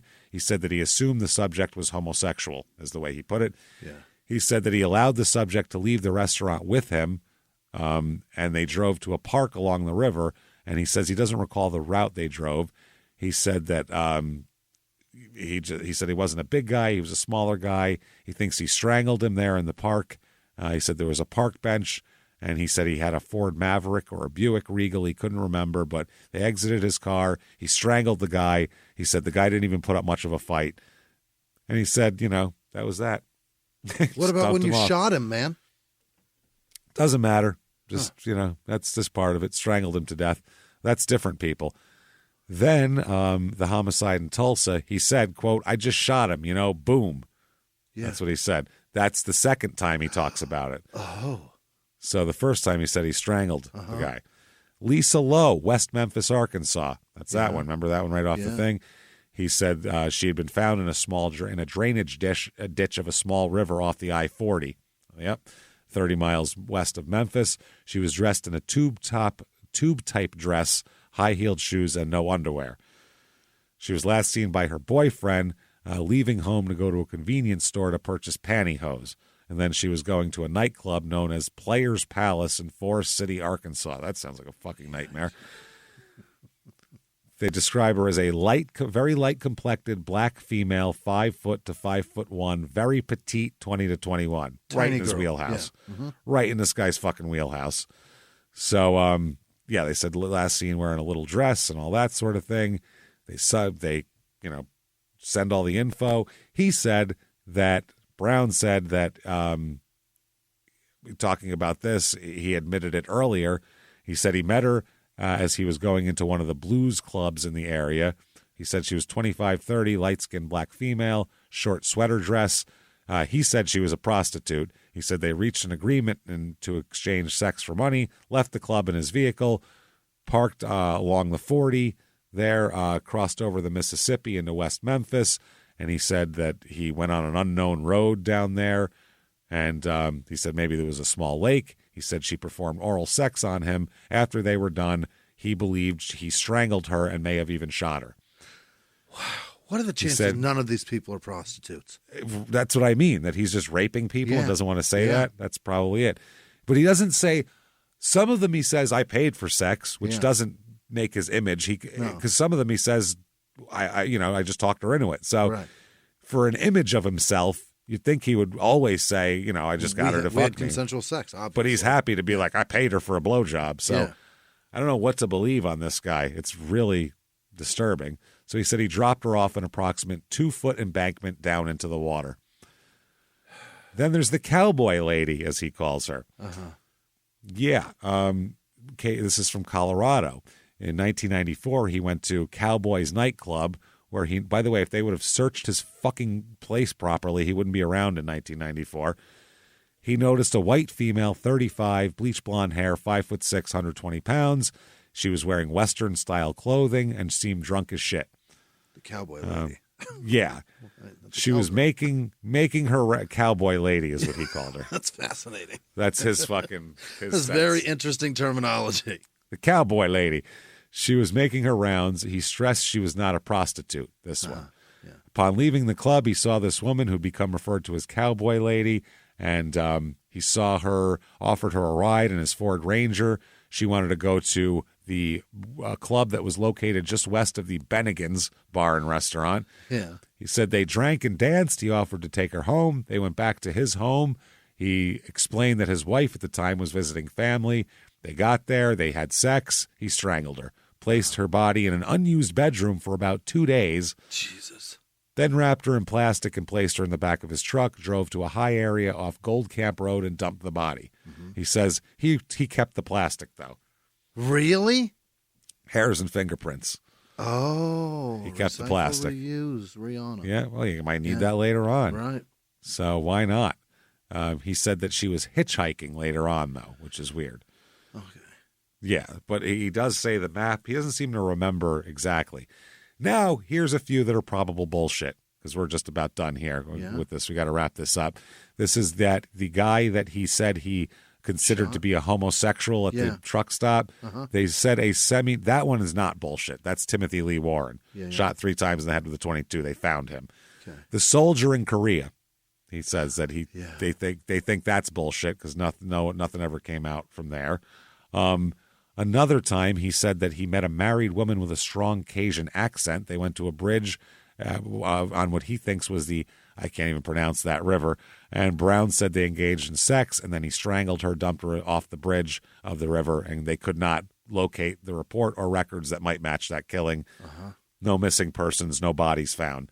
Also, the scenic overlook guy, Interstate 90 in Washington, he says that that's the Washington's our next stop, where he dumped somebody over the precipice. They said they searched the area, no reports, no bodies that match this. Now, again, though, this is all from 35 years ago. Right. So when he says we went off this road, then made a left, then there was 2 boulders, you don't remember shit like that. Right. They could be talking about a completely different exit. They have no idea. Other point is those boulders could have been moved by now. Shit could have been changed. Anything in 35 fucking years, things change. It's insane. Now, he said originally this victim was a female. Then he changed and said he was confused and it was a male. So, yeah. He said he took $200 from the victim's body, shot them with a .357. By the way, when he was arrested for the stolen car, he had a .357 on him that they destroyed. They destroyed it. You shouldn't have this. You shouldn't have that. That is fucking awful. Crazy. Yeah. That is disgusting. There's a couple on a beach 200 miles north of San Francisco we talked about. He said he hung out with them, Pacific Coast Highway, and he said that he met these people there. The couple asked him if he wanted to smoke a joint, talked to them for 5 minutes, then shot them with the .357 Ruger that he had still. Okay. He said that he described them as being in their mid-20s to 30s. He shot the couple, went through their backpacks, placed their body under some driftwoods, and left the area. Then he said before he left California, he met a guy at a truck stop, stayed with him and his wife for a couple days. They had children while he was staying there. The kids were throwing rocks, and the police were called. He said when the police responded, they just discovered his truck was stolen, and that's how he got arrested. Oh, goddamn kids throwing rocks. Kids throwing rocks got him arrested, which is fucking thank you, kids. Heroes. There's also the 2 males in Mississippi that he talks about here. Yeah, he talks about all of that. He said that he was driving. He pulled over into a small pull-off, which was not a rest area. Yeah. 2 males made it into the pull-off, started acting like they were, quote, bad guys. Said he didn't know if they were planning to rob him or scare him. So to be safe, he pulled out his .44 and shot them in the chest. You never know. The Cajun lady, as he called it also here, he said he killed a white female. He met her in a Morgan City, Louisiana bar. Couldn't recall the name of it. She had dark hair, dark eyes, in her 30s. And he said he took her to a dock area and they had sex. And then he strangled her, took her body, dumped it off the bridge into the river. Probably did. He said this was the late 1970s. I don't fucking know. Yeah. Also, the Hilltop Bar lady, as he called it. She told him she was a married woman and her husband worked for International Paper Company, which is where he worked for a time and where he stole shit from. They'd only been married a couple weeks, but she was frustrated because her husband was always working. So they spent the night together. He said he had sex with her, and he was astounded that she was a newlywed and already out fucking around. That's when he decided to kill her. Wow. How dare. He's making moral judgments now. You literally had sex with her, man. Dude. How dare you? Also, a northern New Mexico motorcyclist, he said he killed, threw him over a precipice as well.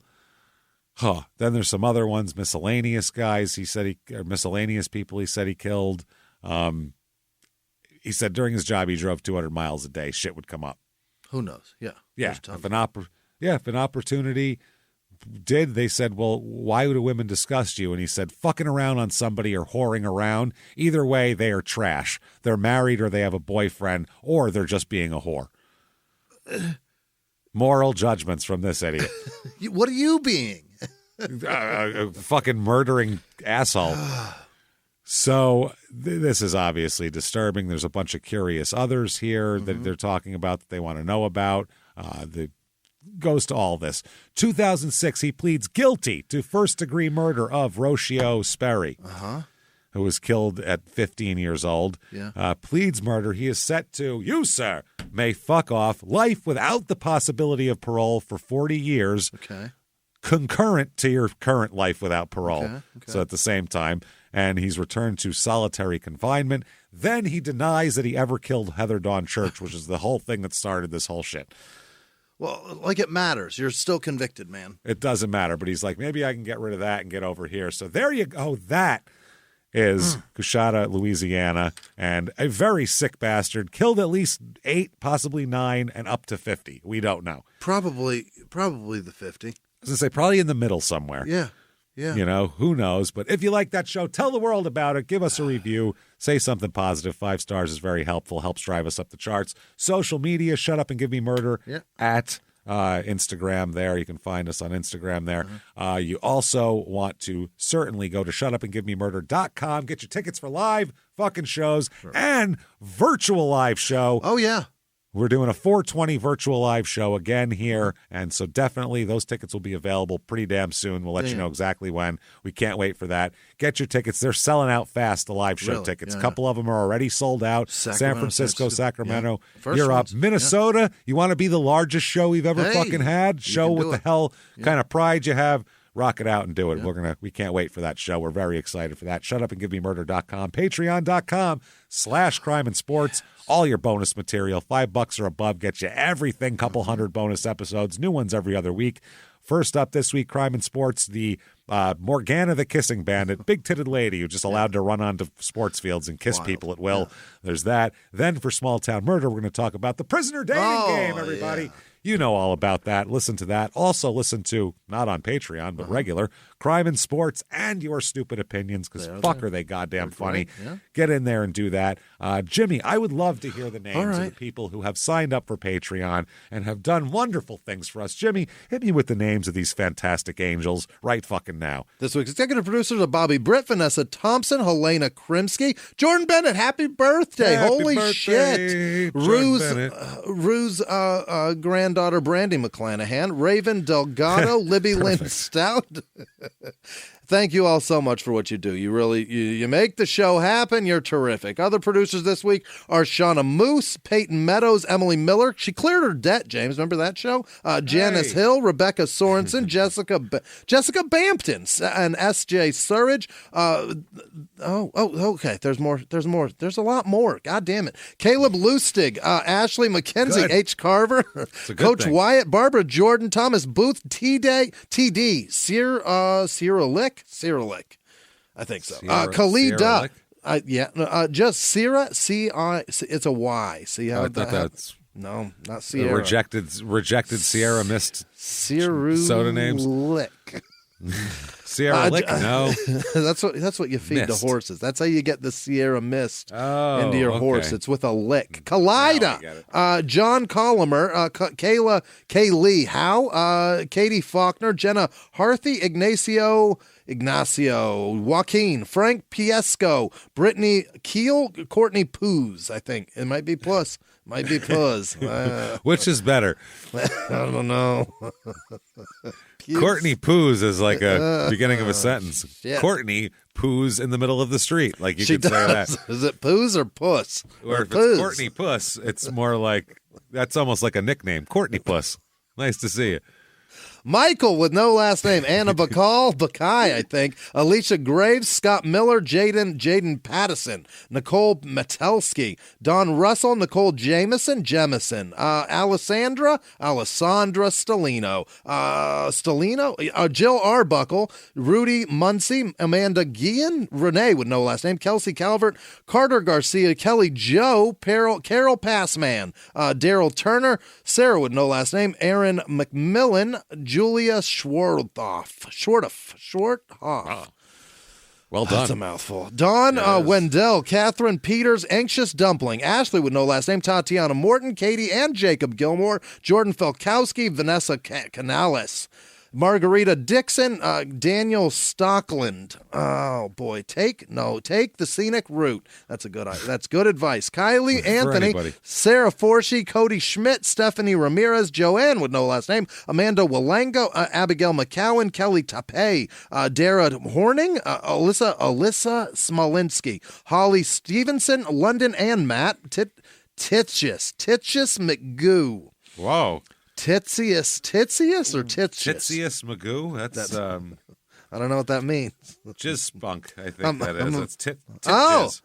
I'm a big fan of the tits. I don't know about the goo. Brandon Waugh, Mindy with no last name, Caitlin Loudermilk, Jennifer McKean. Nope, it's just Keen. Jennifer Keen, Merritt Versteeg, Julian Deep, maybe Depp, DePay, Naomi. It's Naomi. It's Namia. That's too many vowels in one name. Oh, I lost my mind. Too many Whipple, vowels. Nicola Keenan, Jeffrey Liu, Stephanie Horrigan, and again, Bradley, And again. and again. Bradley Davenport, Michael Humphrey, Mikkel maybe, Allie with no last name, Natalia with no last name, Susan Chong, Daniel Mitchell, Jacob Strand, Matt Mills, Jessica Copeland. The Fonzanoon. What is a Fonzanoon? Is that a thing?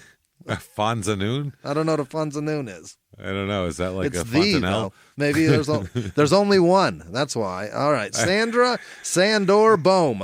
Sarah Ellie with no last name. Casey Guy, Maggie Novak, Bridget Daniels, Eddie Davis, Pam and Paul Van Shee, Winter Schmidt, Mira Pam and Paul. They're a couple of good folks. Mira Gardenier. Gordonner. Gardenois. That's it. It's a French Gordoner. Jennifer Greer, Jessica Deschamps, Kate Ackerman, Karen Walsh, Christina Gomez, Derek Marble, Michelle Magnotti, Emily with no last name, Cody with no last name, Ryan R, Zoe BB, Evan Seeger, Jessica Martinez. That's a real name. Wow. Taylor with no last name, Rachel Moishier, Sam Hupel, Crystal Positive Kinzer. Jessica. I'm Jessica. Yeah. Say Jessica to Jessica. She runs for office. Say Jessica to Jessica. And that Nausicaa's a real bitch. You don't want to get with Nausicaa. Sam Hupel, Crystal Kinzer, Megan Henry, Alexandra Lehman, Regina Tormima. She's from Ravenna, James. As if there's two Wow. Regina Torminas. Tormima? All right. Stacy, Nice. I can't even say the first one. Stasia Stacia Hiller, Shannon Goodwin, Casey Ostrander, Kay Sellers, Titus, Christy Miller, Alexis Harris, Jack Washington, Tanya Serpiglia, Sarah Piglia. Nice. What a tough one. Young Blaze 13, Cheyenne with no last name, Muggins McGee, Cindy what is that? Morante, Diane Wells, Mitchell Craig, Monica with no last name, Andrew Nauta, Mad Smoker, Sue Frosch, Taylor Johnson, Aspen Johnson, probably friends or family, Holly with no last name, or is it Holy? Francisco Ramos, Kat Breton. Sounds like a relief pitcher. Amber Jean Young, Jared Gibson, Emily Smith, Nat with no last name, Emily with no last name, Amy with no last name, Hillary D, Lambo 615, Terry Lee, Ivan Lopez, Amanda Burton, Jordan Mason, Rachel with no last name, Emma Stevens, Gary Tulio, Kong Pao, Jordan Bennett, Jordan Petty John. All right, got it. It's one name.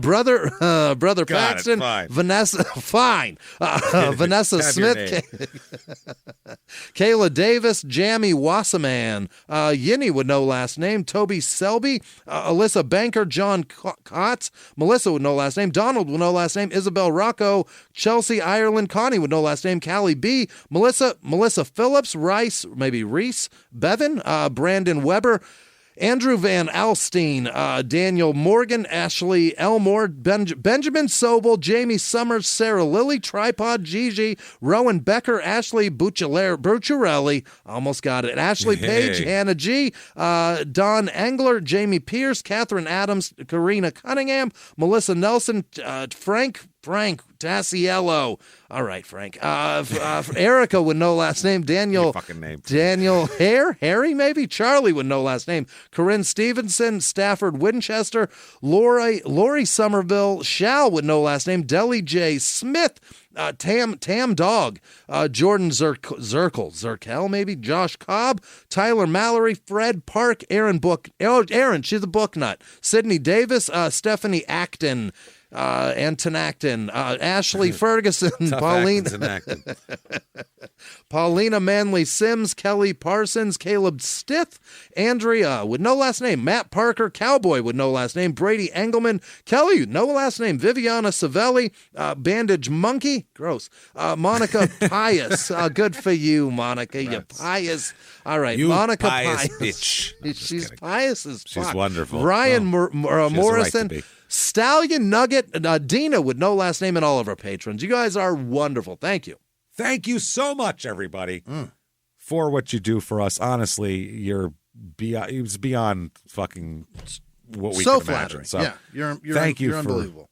Thank you for everything and what you do. So we really do appreciate it. You want to get a hold of us, shutupandgivememurder.com. There's links to everything on there. You can't miss it. Do that. Tell your friends, goddammit, and keep coming back week after week because we can't stop it. Can't stop, won't stop. Don't kill anybody, by the way. Honest and if you Christ. do, at least keep track of them. How about that? That said, oh, my God. Until next week, everybody, it's been our pleasure.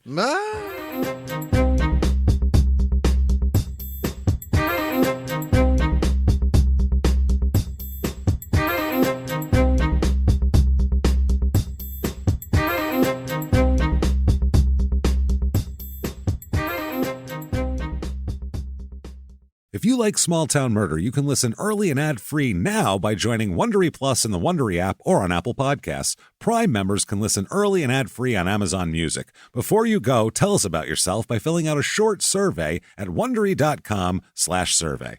In the 1980s, a rosé swept the country. Hey, Mike, I really like this White Zinfandel. Well, good. Now put it down. I'm going to try another one. White Zin became America's top-selling wine. But most don't know that this sweet drink has a sour history. What began in 1986 with counterfeit bottles, a big fraud, a multi-million-dollar fraud, sent investigators chasing one of the most powerful families in the business, the Licciardis. But the closer the feds got to them, the more dangerous things became. It's a story of deceit. At the time, I was paranoid. Threats. You touch my kids, I will kill you. And murder. With a .22 caliber bullet to the head. What started with a scheme to mislabel wine spilled into a blood-soaked battle for succession. Welcome to Bloodvines. You can binge listen to Bloodvines exclusively and ad-free on Wondery Plus. Join Wondery Plus in the Wondery app, Apple Podcasts, or Spotify.